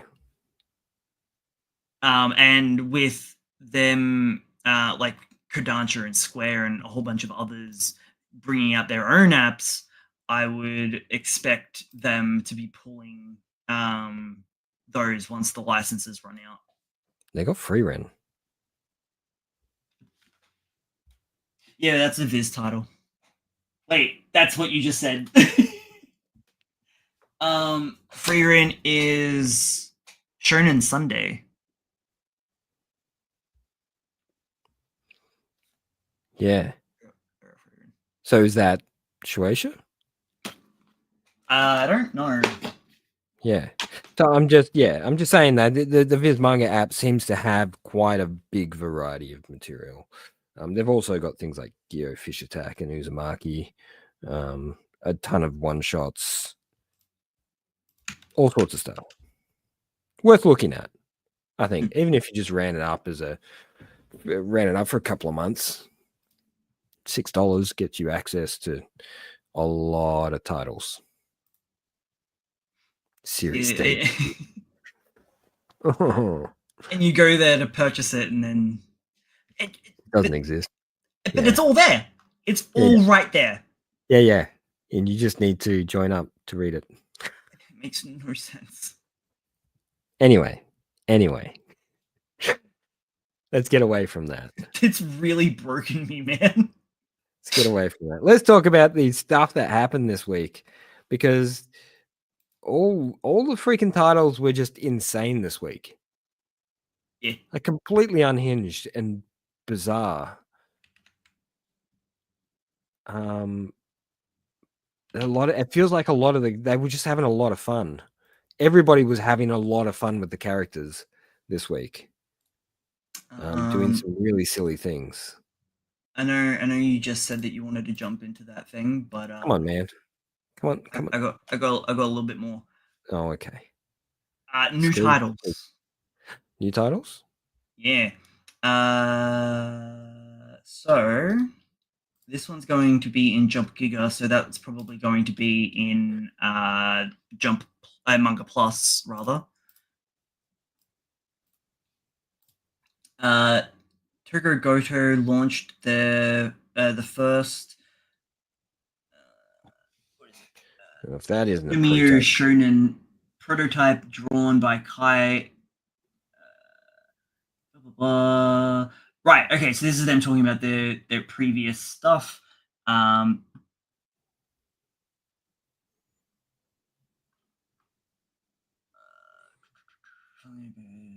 Sorry, I know. This is You're written so really prepared, man. weirdly. So So there's prepared. 4 new series coming. Yeah. So there's another baseball one, Okay. whatever The this art in is. that baseball one looks fantastic. It This does look looks really good. interesting. I'm just trying to figure out what the go is. Also, it looks like we're getting a new ping pong thing. Nice. Um, it's just really written really weirdly. Really Uh, random images. the one I'm kind of excited for is it looks like was it is it the duo behind Phantom Seer? You mean your goddamn Phantoms here? Well, it doesn't come up often. Doesn't it? You bring it up every Oh week. wait, okay, so this is all their works. This is Oh, so we're getting like a series of one shots or something. all right, all right. So I'm just gonna show you what I'm looking at. Okay, Okay. this is pretty much what I'm looking at here. Um, so this is the full thread. They're talking about Togo Goto, who has been working on manga since 2016. Um,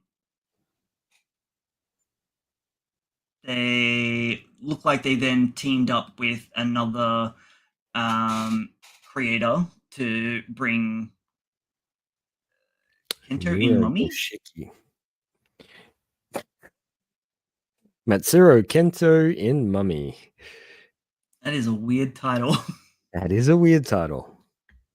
And then Full moving volume. on to the next bit, where Phantom Seer comes into it. They did a water polo one shot. And then just a few months before the series began, Duo published the Vampire one shot. And then Phantom Seer, which ran for 4 volumes in Plus. Then they returned with a few years later, doing a baseball story, right? Which is that first image that I showed. Yep. Because this is not how they usually lay out this shit. It's usually a lot more concise. It's quite convoluted. It, What's going on? this is a bit more in depth than they usually go as well. Is this all about just the duo? Yeah, it looks like. No. Oh, maybe for starters, So most of Kento Matsuura's career is told through this coverage, but there's some stuff outside of his work with Goto Togo. So okay. it's usually the duo that like they've worked together a lot, but they also have worked separate.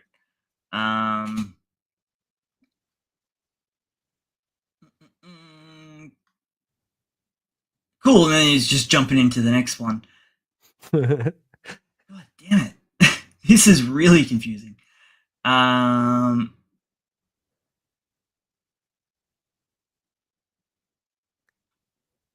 That's the baseball one. Yeah. With both back together. Second series, hardworking duo.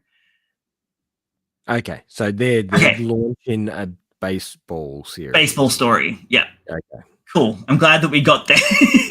So that was the first one. And then there's another new title from Fabricant 100's creator. Yeah. Uh, this is going to be Kei Digami, a seemingly supernatural series. Looks to be charismatic with as their usual characters. Okay. I do like the look of this one. 100 was an interesting story. Mm. I didn't think it was bad. It was quite wordy, which is kind of why I dropped it relatively early on. But I thought it was an interesting concept. And the art was really nice as well. So Yeah. let's hope this is a good one. I wonder if this is going to be like Santa Claus Delinquent. That would be so cool. Relay racing sports. So I'm trying to see. So they published a comedy one shot, Santa Claus in Akasukicho, which I'm assuming is what this one is. Yeah, by the looks of So it. there's not much to go on to show I don't the think relay that's the long racing. distance relay racing. As much fun as that would be, I don't think it's the case. And it is so far one shot, no one knows. Oh, so they were assisting on Fabricant 100. I was wondering why Fabricant 100 was there again. Yeah. Okay, so this is the ping pong guy. Yeah. Which is a samurai guy. Okay. Playing ping pong like a samurai. Interesting. Cool. That really hurt my brain for a bit, trying to convey. Yeah, there was a lot of different sort of setups there. There's also going to be a Haikyuu magazine because it is so big that it can run its own magazine. Well, that makes sense. It is pretty big. It is huge. They love their volleyball over there. And finally, the color pages from this week's Jump. Nice. Which I feel is a good segue into what you wanted to talk about anyway. Sorry. No. You're probably aiming for that. Nah, maybe.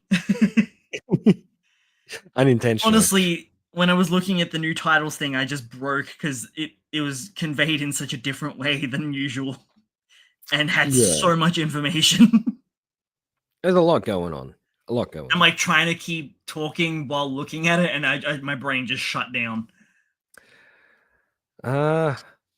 So yeah, there was a lot of good chapters this week. There was a lot. You know what? There was just a lot in general this week. Yeah.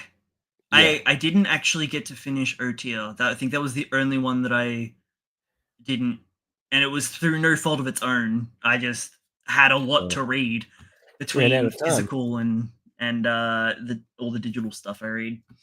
Because I am slowly purchasing Witch Hat Atelier because there's, apart from the Kodansha app, there's no way to read it, even illegally. There's like no sources. Yeah, Past, it's probably quite popular, so it's probably hunted down a little bit. Because I was like, I finished volume 6, and I think like volume 6 is like, or volume 5 is like the last one that is like there's scans for.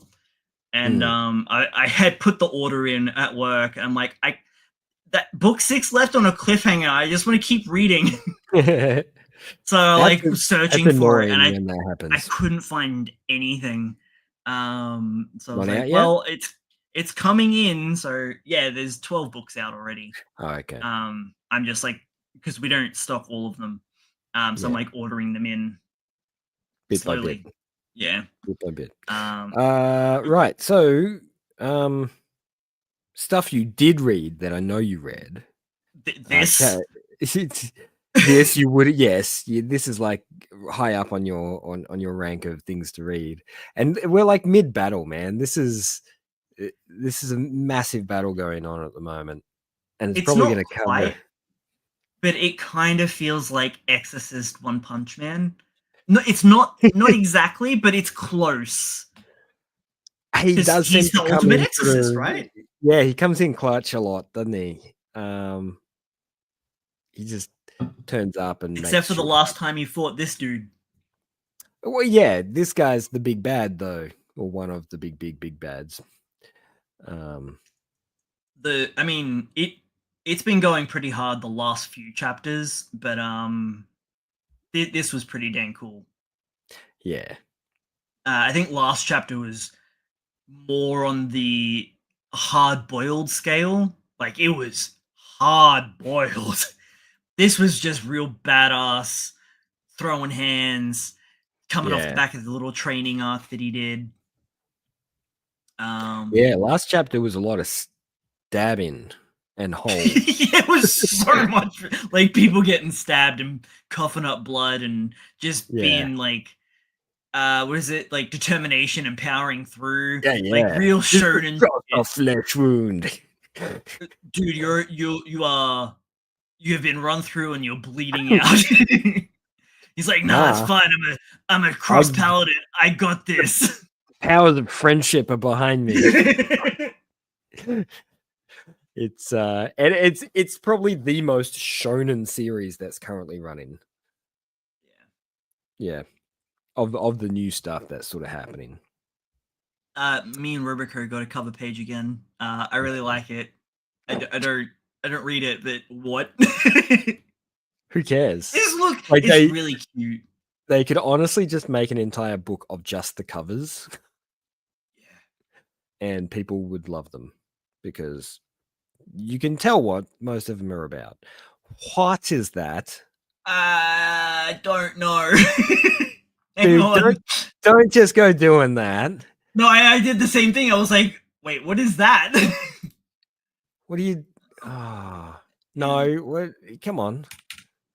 Yeah, I lost the actual post, so hang on a minute. Do you need me to bring That's up the translation? Kimono Kuri. Do we get that? No. I hate it when this happens. I would remember a something like that. It looks badass. Hang on, I'm just checking Manga Plus. Kimonoko.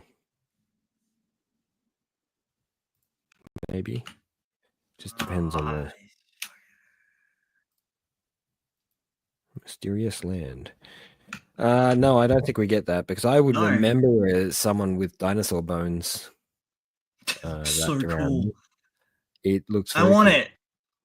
it. Give it. Might have to hit the high seas for that one. We'll make the note. Yeah. Unless actually that could be one of the ones starting next week. We have to wait. That's actually it. That's all I got. Is that it? I'm sure that whatever. Anyway.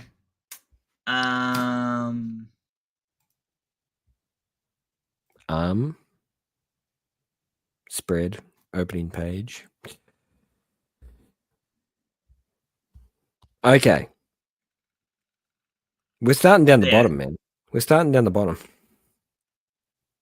Now these are like last week, right?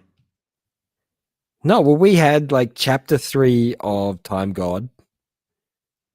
Oh yeah, shit. There it is. It comes out, yeah. It comes out like Thursday, right? So this comes out tomorrow. That's right. Yeah, true. And we also had another extra for Asura's verdict. So there must be that was a little cute while they're sorting some stuff out. Very cute. What do you think of God of Time? It's playing out to be a very Death Note-y kind of it vibe. Feels very Death Note-y. But kawaii Death Note. Yeah, it feels less trying to be edgy and more. Oh yeah, I have to remember what actually happened in it. The scaffolding. I kind of hope that she doesn't end up going full cray cray, even though I think she might. I'm waiting for her to just undo the stopwatch and just let him die. I forgot that is how it ends. Because they do kind of seem like a really cute little couple. Like their interactions when she's like staying over at his house and whatnot. And no, she's broken. Oh, she's hella broken. Yeah, she's proper broken, and I think it's just going to get worse. And he's going to be caught in the storm of it, and he's going to end. I reckon he'll end up being the protagonist, and she'll end up being the antagonist by the end of it. You know what it kind of feels like? It's giving me Future Diaries vibes. Yeah. Not with plot, but with character interactions. This feels like this. the birth of a yandere. Yeah, she's not anywhere as bad as Future Diaries, but no, like that's mental. She's absolutely mental in that thing. But it's definitely giving me slightly broken characters doing some stuff that maybe they shouldn't be doing. We'll continue to read. It there's also intrigues. like the whole implication of what happened to his dad. Yeah. And we So keep what getting sort of are the poked unknown information about dangers? that. Yeah. Because now that the investigator has tied the watch being in two locations at the same time, he's starting to sort of work it out. The Probably kids are more so so than they stupid. are. He Yeah. could have just said it was my dad's. I gave it to her as like a gift. Yeah, but they didn't know his dad had it, remember? It was found on him when True. he died. It was in the case file. Actually, how did she end up with the stopwatch? She just found it, remember? No. Is her I've been story. reading too much shit. Yeah, Like that was her volume. story, is she just found it. Huh. At conveniently the day before that he was about to be hit by a truck. Hit by I a feel like truck, things are yeah. a little bit too convenient, and she probably knows more than she's letting on, and he's completely clueless, which is great. You reckon it's not gonna get crazy yandere if that is the case? I think it'll start pushing less yandere, more just crazy. Isn't that what's the definition of yandere again? They're the crazy obsessive ones that will kill you if you cheat on them.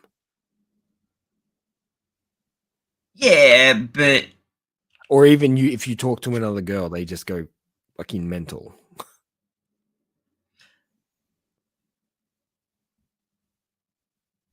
yeah, okay. I kind of think I pushed I kind of focused more on like them looking very outwardly sweet and cute and kind and whatnot, but then being Being dangerously completely obsessive. twisted, yeah, on the inside. I did kind of forget about the violent attachments. Yeah. But if she could be a non-violent sort of aspect of the yandere where she's stalking him and he's kind of sweet on her but doesn't realize that she's batshit. Yeah. A little stir crazy. I think the most important key to what's happening in the story is why does he not freeze? Yeah, that also doesn't really That's like mm. the biggest component to it that's a Oh. little bit unusual. So yandere is actually a combination of two Japanese different words. So yanderu means to be sick, mentally ill, and dere dere means lovey dovey. And so they've kind of combined the two because Mentally sick they're lovey-dovey. Yeah, they're that's very perfect. That's close. exactly, yeah. It's exactly what that is. Yeah, cool. There you go. We learnt something today. Lovely. So Next week yeah, we'll no, be talking about Sunday. uh yeah, look, that could yeah. it's definitely a series that's shaping up to be really good and Mm. probably quite popular in the long run as well. So it's cracking 41K reads for a brand new series. It's doing really, really well. Um, Um, I I didn't don't know if realize that you Asuru's verdict was actually an extra chapter when I clicked on it. I thought it was just yeah. like the next one, and there's Yeah, no dialogue. no, it's just a very, very wholesome, incredibly cute chapter. I Yeah, actually it's just a really, little really short love story. I really love it because it frames his mental state in a series of panels. Mm. So Not that's only how that, but he it views the world. yeah, yeah. That's more about his ideals Yeah, and that sort of yeah. yeah, and Sweet. Was it it's like perfect for a karma and companion. good Yeah, deeds coming full circle and yeah, good deeds come full circle. You know, it's that whole pay it forward concept of you do a good deed for someone and eventually that good deed comes back around and something nice happens to you, coincidentally. I think, yeah, and I think that's the big thing, right? Especially with Arthur's verdict in general, it's not doing good things in the hopes that good things will eventually come back to you. It's just doing good things for the sake of doing good things, Yeah. and you may be rewarded for that. Yeah, the reward's not the real outcome. The real outcome is just Yeah, performing the act not, of nicety. It's just yeah. being nice. Yeah. And I mean, technically, if everyone's being nice and has that mentality, then it really does just kind of is a massive feedback loop. So Asura is a yandere. You reckon? Mm. I mean, he's definitely mentally ill. But on the outside, he just looks like another nice guy. Like if you met him on the street, you'd be like, yeah, but nice he guy. doesn't have that obsessiveness that's like really. His obsession is with his Judgment? lifestyle. Oh, yeah, I His suppose. decision to follow the laws that were laid down to him as a child, that, Is he an this orphan? is I can't absolute. remember. I believe so, yeah. Hmm. If he's not, you don't see the parents. Yeah, I know that But, it comes like his mentality and stuff comes from his mum and his mum's teachings. I just yeah. can't remember if she's alive still. No, I Or does think he look after his she's grandma passed or away. something? Oh, I'd have to actually go back a few chapters to like the first chapter. Yeah, You because you might have see been given someone something. when he comes home, right? Yeah, yeah. But it's a lot of fantastic character building in this series, and it's also the resolution you want to see at the end of all these really terrible scenarios. Like the things that happen to these kids. I forgot about the grandma. It is his grandma, and she's Okay. kind of got dementia Oh because she yeah, she feeds got him a dementia. toilet Yeah, brush. yeah, It's yeah. like, you She's, love katsudon, right? Oh, sorry, stewed Hamburg steak. looks good. Looks good. Eat up. It's like, that's a Uh, scrubbing brush. What are yeah. you doing?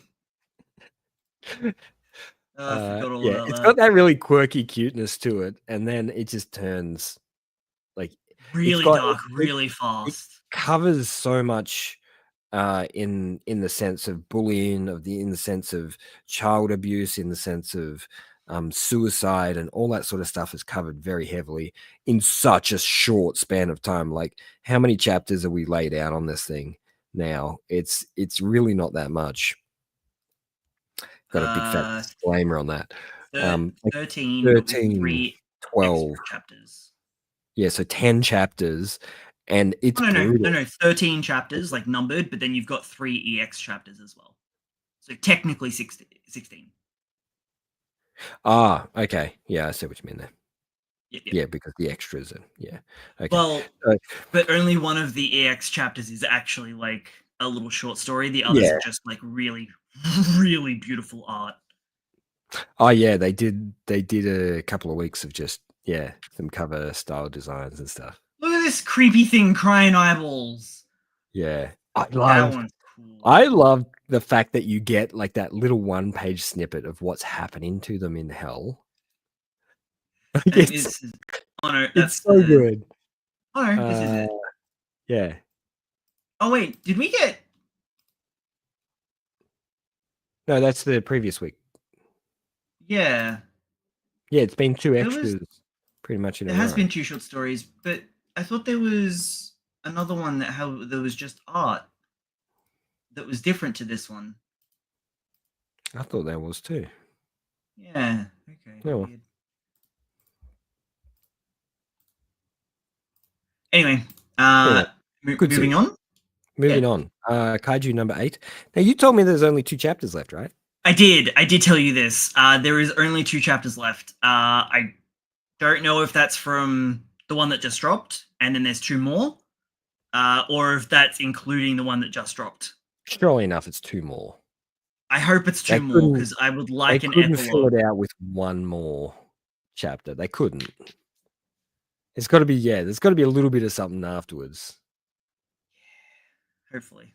So, Ooh, hopefully. actually, yeah, Maison is kicking into a new arc, which I want to quickly show you because I feel like you're going to really like it. You did send me some pictures and, I did send you but one picture that yeah, didn't creepy. really give you context. So For the best Maison goes to theater screening to kind of clear their thoughts, and we get no shit their version of Kamen Rider.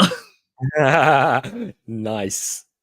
And so he this is literally the movie, right? So we get the startup and the title, which is Apartment Man versus Bug Man. Um and you get this setting, and he's all like, and Maison's like, well, that's nothing that I've ever seen before. Where did they film this? Um, and then you get the little the apartment man, and he whips out a gun and takes him down. And Maison's like, wow, that was really cool. That's the whole movie. It's just like it feels like it's a 30-second movie. Oh, man. And he's like, dang, So, that was cool. that's cool, but the question is where is that? um, yeah, good question. Was this something that was shot in the? Well, Because you sent me that one. Maison then goes to the directory and tries to find out where uh, the Bugman, because the director, screenwriter, and everything plays Bugman, and she tries to track down where he lives and finds this. Um, and turns out that he basically lives like Bugman all the time. Right. I don't know, man. This is one of my new favorites as well. This God of Time. There's been some really good ones that are like tickling the weird sci-fi. Yeah, that twisty-turny kind of story, quirky characters, and, unpredictable nature of storytelling. Shonen's nice, but How cool is he? his design is unreal. It's really, really cool. Very Mothman. Um, I saw it and was like, whoa. yeah, I'm gonna have to give this one a read, I guess. It's only 9 Do chapters, it. so Yeah. yeah. It's really trippy. It is probably it doesn't feel necessarily like a horror. It just feels really unsettling while you're reading it. Like I think nothing that's really quite has right. happened much. It's really unsettling, and everything is just not quite right. Yeah. Yeah. Um have you kept up with Aliens, Baseball, and Civilization? I didn't did I read this week? I can't I've only remember. read the first chapter still. I can't remember if I read this week or not. Let me have a quick look. No, I didn't. I skipped over it this week. Man, I really did have a lot of stuff to read this week. And I kind of missed it along the way. So I'll There's have to go just back so and give that a much. read. I'll have to go back and give it a read and see where they're up to. Because I may be losing a little bit of interest in it. Because it's only so much baseball I can handle. I was about to say you're not that big into baseball. No. I can imagine I people who were into baseball would find it really good. But it's I do find it weird that I think I've just answered my own question, but I'm gonna play along with this thought. I do find it weird that baseball never really took off here, but cricket did. It's the same sport, but slightly different. That's kind of where my brain went to. Is like it's kind of the same but different. Like instead of running around in a big square, you're running backwards and forwards. Yeah, But you're throwing a basically the ball, you're same. hitting it with a bat. It's It's a different kind of bat for sure. Like Yeah. there are differences. But yeah, I don't know. I feel like baseball's more, or even we have variations, I guess, like softball and t-ball, and well, t-ball's just the one on the stick, but softball's I think bigger than baseball is here, and it's from what I understand basically the same. They just Yeah. use Look, it's different balls. I don't know. I'm not a sportsman. not about the balls and the sticks, eh? No, I don't mind the balls and the sticks. It's it's the sports you don't like. yeah, it's the running. Honestly, it's the running. I just had no interest in it. That's like I enjoy watching like a sports anime because it's so much more entertaining because they just snapshot in all the important parts. But watching an And actual hyping it game up. happen, watching a game happen, it's just like eh. I didn't read any of these. You haven't gotten onto Hero Organization yet, have you?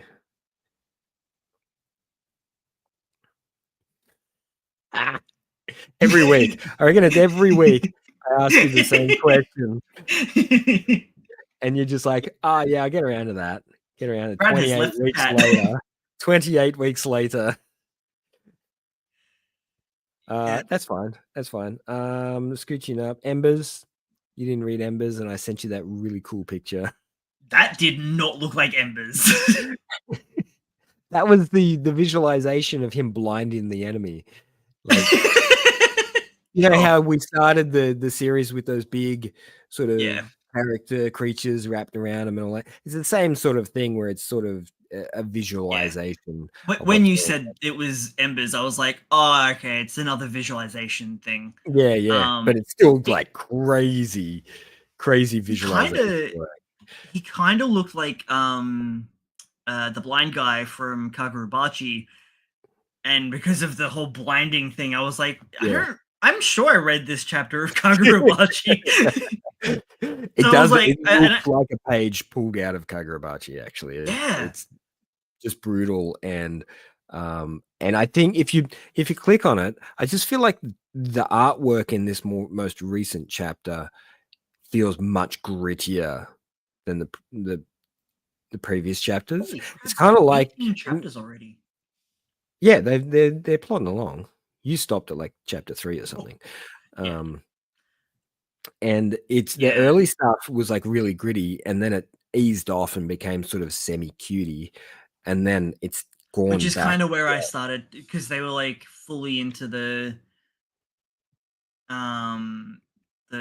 school dynamic and setting up the teams, and that's where it kind of eased off on the gritty aspects, and that's where I was like, it fell off. It disappeared real quick.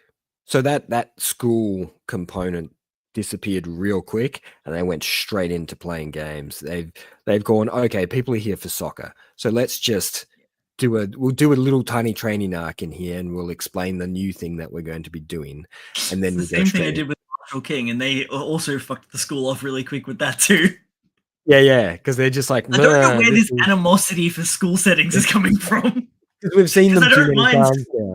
I don't mind like the God of Time, and that's basically set mostly in school. Is it? I mean, they did go on a field trip, so it was outside of school technically, but like they've spent like the first one. I mean, there's 3 chapters. The first chapter has a lot of school time, but halfway through that first chapter and then the second and third, you don't see them at school. Really? Maybe that's why I was like, oh, I don't understand what goes on up here, to be honest. If you go to the previous page to this one, no, that's the next page. Previous one. Yeah, you see how it gets grittier? It's like the artwork changes up. You said that was the previous page. Ah, maybe. Oh, okay. Maybe I'm overthinking something. But it You was. Whoa! I That's a misremember it. cool shot. Yeah. Like they're really going full with the What speed line. That one. the That's what. fuck Sorry, is that's that? the image I was looking for. The one that says he's a monster and he's like holding his eyes in his hands, and it's such a beautiful visualization of what he's done to the other player. Because the other player who thought he could read everyone, he was like top of the game and all Is that that sort our of stuff. MC? Yeah, that's That's our meant to MC have blinded him. with his eyes. Good lord. Yeah, he's a instinct player. You can't read him. Yeah. He doesn't know how to read him because he's not running the same drills and Yeah. dribbles that everyone else is doing. He's just coming in and destroying. So it's I know. it's fun. It's fun. I kind of want to see what they're capable of if they're doing a power fantasy.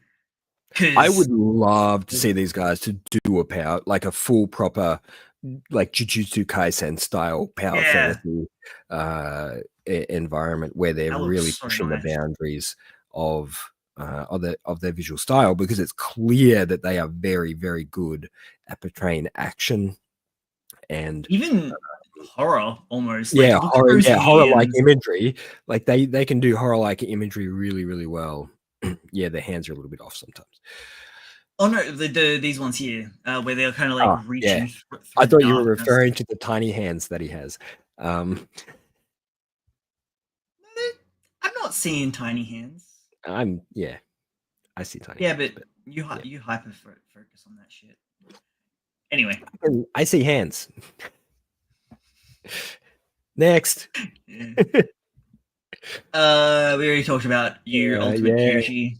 yeah. This was also baller as hell. Fuck.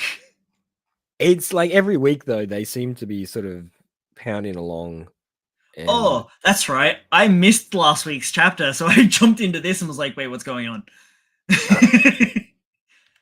And I quickly swiped back, but the last week's chapter felt like it was really quick, so it was nice to have the two back to back. yep. Man, that is just brutal. There's half a dude there. Yep. Yep.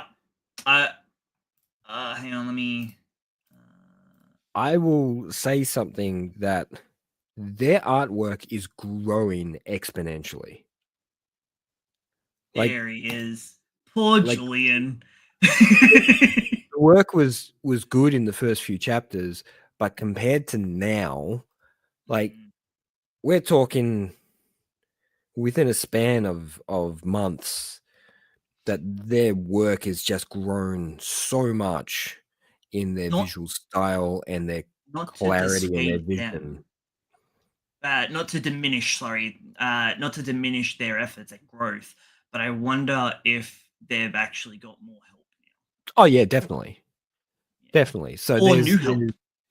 they've definitely no, well, I'd say they've actually got some help. You know how the system works. They pay for their own people. So if they're not making the money, they can't pay for the assistants, can they? No. God So damn it. So, I forgot that this was a grim dark fantasy. yeah, everything is real nasty. um But I the okay. Sorry, yeah, go ahead. I was just gonna say the work has become a lot more detailed and Mm. sharper and cleaner, and then the backgrounds have become more detailed as well. And I feel like they've gotten someone in to handle those backgrounds so they can focus on the characters more, which is fantastic. It's good that they've Now got that in. coming oh shit, that kind of hit me from nowhere. Pardon me. Um Coming from a story angle, having a character that's practically immortal, that has like, you know, your regeneration, faster healing sort of thing. But when he's damaged to this extent, but still alive, his abilities are actually more of a hindrance. Because he says, like, right here, if he died right now, he could, like, regenerate almost instantly, get back in the fight. Yeah. At the moment, one of his lungs is pretty much fucking gone. He's Half of his like body is gone. drowning. Yeah, yeah, Yeah. He's drowning on his own blood, so he can't speak and communicate to his new friend that doesn't know about his powers. so he's just like, shit, my bro's gonna die. Like, there's no coming back from that. Look, if you're still talking after that kind of damage, there's something not quite right. But also, even others that have powers in this series, none of them seem to have anything like regeneration or like hype, like the lives that he can pull from, essentially. Because the only reason he beat the one that has come back now previously was because he was able to die and then come back and whoop. And we're kind of even the characters are guessing that instinctually he knows that he needs to how to take him out of the fight, essentially. Yeah. The goal is still to take out the young girl. This was world. Yes. This was brutal. Looking better and better every week. He's just like, I need to die so I can get back in this fight. Chop my head off, please. And then he's just like, Kagurabachi's gone back to Chihiro as the focal point, which I'm a little disappointed by, because I was kind of really digging flicking over to our second pro tag, I guess, supporting cast man. the guy with the auction house dude. Auction guy, yeah. Don't get me wrong, I'm oh, that's right. We're diving into how the whole Phoenix regeneration death thing works, and all of that side of it, and the malediction, and my God, no! Explaining powers, my kryptonite.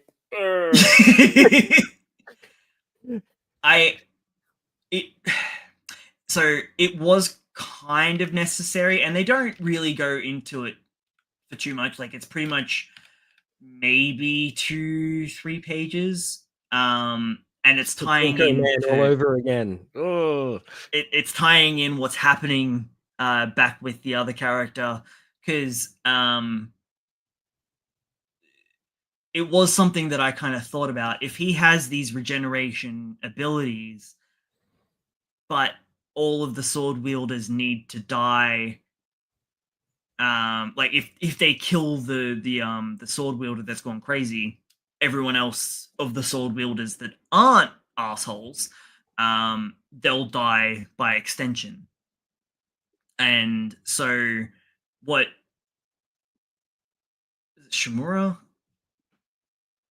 we'll say the blind guy, what his plan is to kill everyone and regenerate them so the contract's broken. The catch there is that the source of the magic still has to be alive, so he can't use that magic on himself. So regardless, you would be the only one still under contract. Yeah. Which was that was like the original plan, though, wasn't it? They were all meant to meet, and he was meant to do that. But one of them so what was initially penned was that he was going to just straight up kill them. But after we've unraveled a few chapters, he's got this Phoenix ability that the last chapter, not the last chapter that we focused on them had some amazing imagery. And I feel like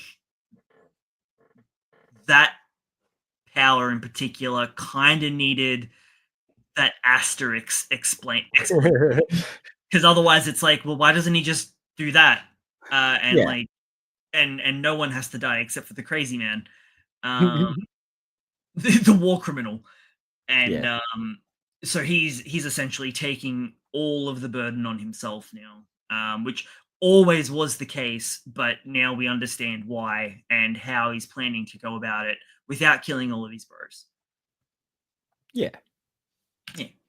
Which is nice. Oh, Meanwhile, Sakamoto's trying to cut off heads. Nice. Like the visual work is just stunning. It really is. It has been from day one. It's really beautiful imagery all the way through. So I think now we're officially doing an official rematch after Chihiro lost and had a little training arc. So they're actually going to fight for real. Oh. But yeah, Sakamoto's also going off the freaking wall. It's such an insane chapter. Like such a completely insane chapter. The explanation.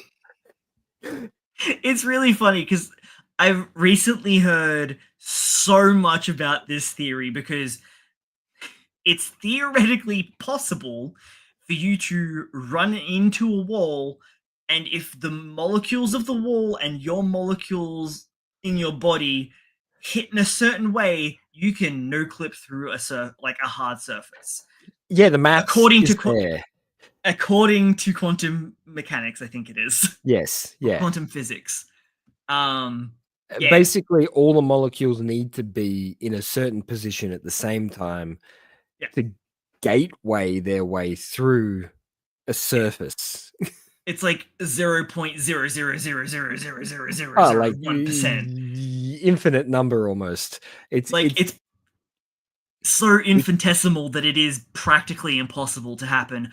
But math says still improbable. It's not impossible. Yeah.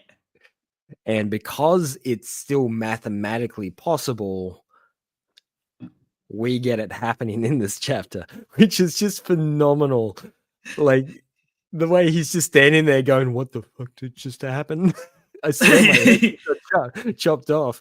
Then the recourse to that is that he then ends up with insanely bad luck. The worst luck in the world. Having the entire team. I love all their explanations why they're there and why they turned up there. It's the most serendipitous bullshit Deus Ex Machina explanation. I just came here to use the toilet. I was planning on coming to the aquarium today anyway. I booked this day like 2 months ago, and everybody else has turned up here at the same. It is it's absolute madness, and I love it. I love how mad it is, and it's matching like Dan's madness at the moment as well. Oh my god, that is also going crazy. Which is just stupid Sharknado nose cannoning sharks. It's just the whole thing is just like they're right. He's like rolling dice and just going, we're gonna do this thing. It was such a creative use of everything, like the quite literal eye of the storm for starters. Yeah. That was gorgeous. Hang on, where is it? There it is. Amazing. That was incredible. Like a absolutely insane way of ending the chapter. And then like the use of Momo's powers to use the damaged worm as a freaking windsock kite. Yeah. What is he smoking? Whatever it is, it's good. Really good. But it never disappoints. Like it comes up with such creative solutions to problems that are happening and doesn't like let its foot off the gas. It just keeps like pushing forwards and forwards and forwards and never really stopping. I'm I'm just waiting for Turbo Granny to come in clutch somewhere. Yeah, I miss her. Yeah, everybody does, and She's she'll been be absent back. for too long. Yeah, of course. But She it'll be in that moment. It'll be right in that moment when he needs her sorry, most. she's a tsundere. Yeah, Like, look, very much. yeah, very 'Cause typical tsundere yeah, archetype with her, and I love it. yeah. I don't know if we did actually get a chance to talk about Chainsaw Man last week, but There oh was no sorry, the week Chainsaw Man last before. week. Yeah, I Yeah, meant the the week week before.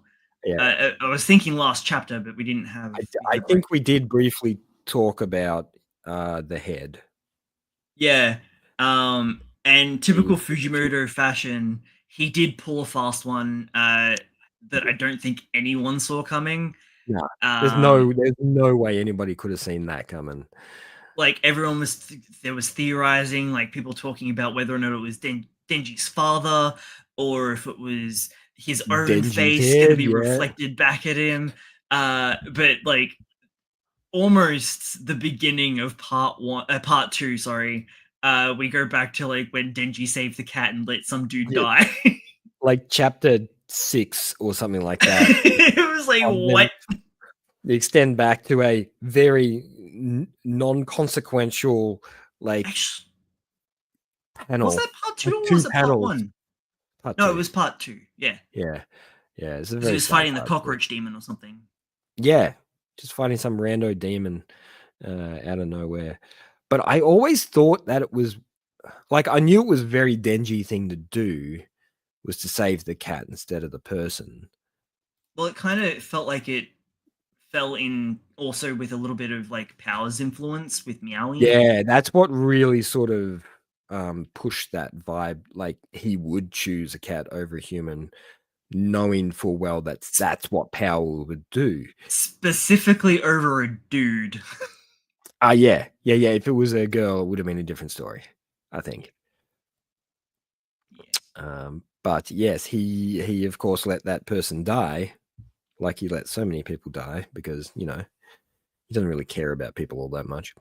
To be fair though, he does save more people if he doesn't act. Like I get what the demon and whatnot is saying and calling him out, but like if he didn't do anything about the cockroach demon, who is the real cause here, The kid would have died anyway. yeah. So I do still feel like it is a lot of mind games going on. Yeah. I just Yeah. don't fully understand uh, the final bit with Power coming back in with falling. That kind of confused me a little bit because Well, it they was were fighting. yeah, but it also felt like a very direct question. Yeah, but I don't think that was the circumstance she was talking about. I think there's going to be something further down the track that's going to give it's going to put him in a position where he has to choose, one or the other one. And it's going to be something that he cares very much for and something that needs to be done in order to save the uh, world or whatever. Actually, I think now that I'm re-looking at it, I do see that I did kind of miss it. The bubble where she asks initially to be saved. Um, like she says, "Do you want to save me?" And it seems like because the first time she yells and then she goes, "Oh, do you want to save me?" It's like almost under her breath. I think I Yeah. missed that. I was more seeing it as like a bit of a manipulation that she might have been about to take ownership of him and then use him as a weapon. That's where my head was going, but that's not how Yeah. I'm seeing it now that I'm No. re-looking. Not yet. He's not to the full fruition that she would be after. If he It was was more that it just it felt weird, I guess, but it was more her not willing to ask for help or give up. yeah, And yeah, she didn't wanna directly ask for help. She's just like, "Oh, well, you gonna help me or not?" It's yeah. Do you wish to save yeah. me? Then save me if you can. And then it looks like the building falls completely. No, the building It was has already also fallen completely. She was oh trapped no, under. it was like she was holding it up. Ooh, bring up the page. I can't remember. So, where is it? It's broken the spread weirdly. Why is it doing this? All right. Anyway, so it looks like she's kind of stuck like under the building. yeah, like weirdly stuck. And then like this happens, but then there's all those speed lines, so it looks like everything crumbles down even further. Well, yeah, it looks like the gravity devils, you know, dropping a bit Like of extra weight on there. Here it almost looks like she's pinned, but she's kind of holding up. Well, part of the building is still. I can't see her legs, so I'm assuming she's trapped under something. Yeah. And then like the next thing we see, it just doesn't look like there's any building because like I don't know. Yeah, it's all a little bit weird. We'll know next chapter. Yeah, it's part of what we were talking about with Chainsaw Man, kind of reading a little difficultly weekly. Yeah, it's better in tongue form. It definitely pays off to read it in a tongue environment instead, because you're not getting that really jarring sort of. You're not 100 like he calls back to stuff regularly, but he'll call back to something like 6 chapters ago, which would be in the same tongue.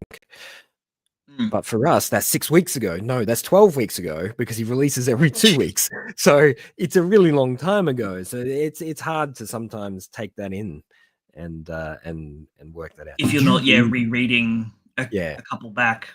Yeah. Which sometimes I have to do. Just to take everything in. I didn't get a chance to have a look at this. What did you think? It's really cool. It's got a real 90s vibe to it. I've only read the first one. They did another 3 chapters dropped. I didn't realize that they dropped another 2. Because that was the same as the other one. They dropped like 24 chapters. Yeah. It's a lot more gruesome than I was expecting. Yeah. Like I thought this was going to be relatively cutesy kind of stuff, and the monsters were going to be very typical monsters. Nah, these things are gruesome as shit. That looks like Gohan. Yeah, so like I said, it's got that real 90s vibe to it. The characters, because this is a remake or a reboot, it's still maintaining that visual style from the older version. The classic angry faces and that sort of stuff is working. Yeah, I'm getting a lot of Toriyama from this. Yeah. Like, I would. That's kind of like a Goku face when he's goofy. That's Bulma. A little bit. Definitely. Like, I'm not. I know. Obviously, like, well, I mean, he did kind of solidify a lot of the tropes and stuff in that time. Yeah, but he also had a lot of influences from. Of course. You know, people like Go Nagai and stuff like that were producing, or did a lot of those original facial expressions and stuff from comedy work early on. And Go Tezuka, well, I would be surprised if he wasn't. Yeah. So they're very. You see the eyebrows there? They're very Go Nagai eyebrows. Yeah, they are. I love them though. Yeah, I looked at that image down to the bottom left-hand corner. And what is this? I thought it was really racist, but it's not. It's not. It looks like Super Sentai, but it looks like they've got like just they've got like hairy chests, armpit hair, and they've got afros, but they look like pubes. Yeah. They look a little bit like, as soon as I saw it, I'm just like, did they just draw gollywogs into a comic? I'm like, oh man, that's going to be a little sensitive, that one. Also, it kind of looks like this kid's a little shit. No, sorry. He's being nice and he's chasing a dog away from chasing. Oh, right, I see. He's actually saving another kid. Yeah, I saw the context. I was just saw her over here. He looks and then he's hitting a dog. I'm like, what? Turn the page. For oh the my fun. god! Yeah. This is where shit gets real. What the fuck? Wait until they're going down the slide and their face flaps off, like the skin flaps off their face. It's just, it is like, it's really gruesome. It's really, really gruesome. So you get this real heavy sort of flick between absolute ridiculousness and really detailed gruesomeness. And it's just, it's actually really entertaining, like super fun to read. Wow. That's a very nice vomit action there as well. Because they're eating, look what they're eating. They're eating vomit flavored gummy worms. But they're eating them because they were free. Such a guy thing to do. Oh man, it looks like it's. Oh no, I was gonna say it looks relatively like a big chapter as well. No, not the first one. It's like, was it 24? Hard to kind of 24 pages. So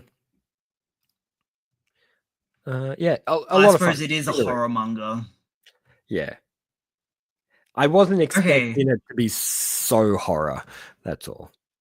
So the legendary horror manga returns with treasured stories to add to the collection. It's a spin-off series that follows Nube, Hiroshi, and Kyoko, and the others as they experience untold stories in Demorti. So it's going to be a short serialization to celebrate the new anime. Okay. Well, I'm enjoying it very much, and I hope they do a little bit more of it, because the mangaka for it is doing a very, very good job. Ooh, that anime looks pretty. Yeah, they've done some nice work on the anime. Has it dropped once again, maintaining that 90s imagery, but a lot more refined. No, it hasn't. It's next season, I think. Ooh, fuck yeah. Dude, July onwards is going to be stacked. Yeah. Another month of me trying to keep up with everything.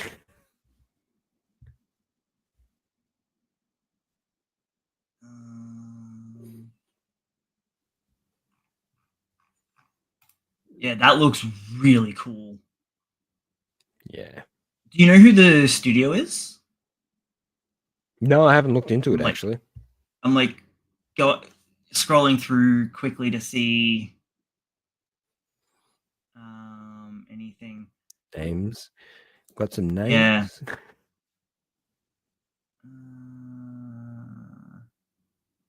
There it is. That's just the cast. Studio Kai.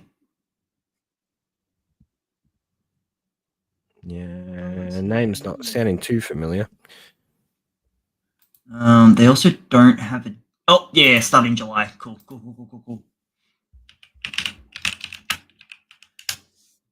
Once I find out what they've worked on, I think that's pretty much going to be it for this week. New company, 2019. Started 6 years ago. Cub. Oh, they did a Kamen Rider movie. That's cool. Nah, they looks like they've been doing stuff. They were involved with Uma Musume. I just saw that. Season 3. Okay. Prince of Tennis. Oh, they did something to do with Horimiya. Was that the series? Or is that a movie? It's an OVA. Oh, they did the Kagastar of an insect cage. Okay. Yes. Okay. What? Now I'm confused. They look like they've done some decent stuff. So Super Cub looked fantastic. I didn't have much interest in it, but just the trailer that I saw for this looks really nice. Yeah. Okay. I am going to put it in the chat. for people to look at. Nice. And if I show you, it will get videos taken down. So, which is so stupid. Yeah, for trailers, I think it's a bit silly. It's Yeah. Considering there's so many reaction videos and stuff out there these days. Yeah, cool. Yeah, we went really long today. We did. We had a lot of things. There was a lot of things, and we did sidetrack with video games and racist stuff. Nah, what are you talking about? I was talking about the manga. You didn't talk about the anime that's coming out next year, though. Did they have they? A1 Studio is doing it. Wait, what? Yeah. Are you pulling my leg? I actually didn't know about that. No, it's sorry. That was a little bit of news that I spotted as I was buzzing along. I thought you might have already known about it. But no, I didn't actually. So it incorporates. Wait, we're talking about metaphor, right? Yeah. It justifies your massive conversation about metaphor. I mean, I'm not surprised, but yeah, I didn't know. Yeah. Huh. Well, no, you do. And it's probably the same company that did the animation work on the actual series, because A1 is actually a subsidiary of Sony. So, yeah. Right. It's all very incestuous, isn't it? Yeah. Yeah. It's all tying together. That would make sense that the anime scenes that were in the in the game were done by A1. Yeah. I think I couldn't find any information on it. I'd have to look at the credits in the game to actually probably look at that. Yeah, I couldn't find any info.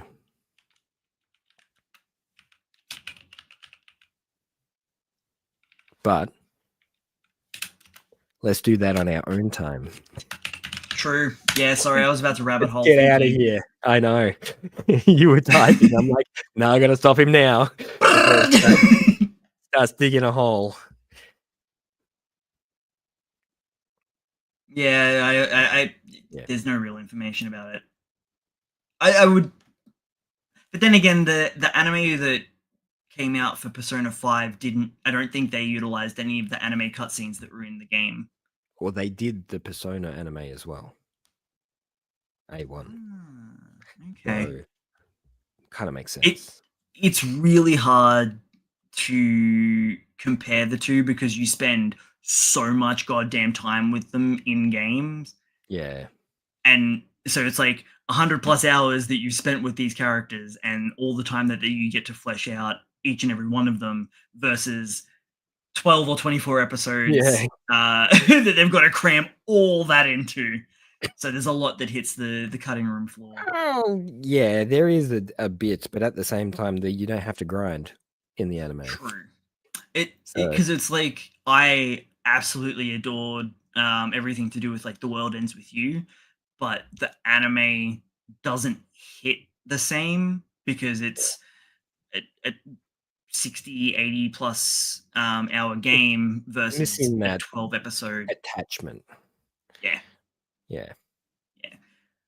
Anyway, before I start rambling about more shit.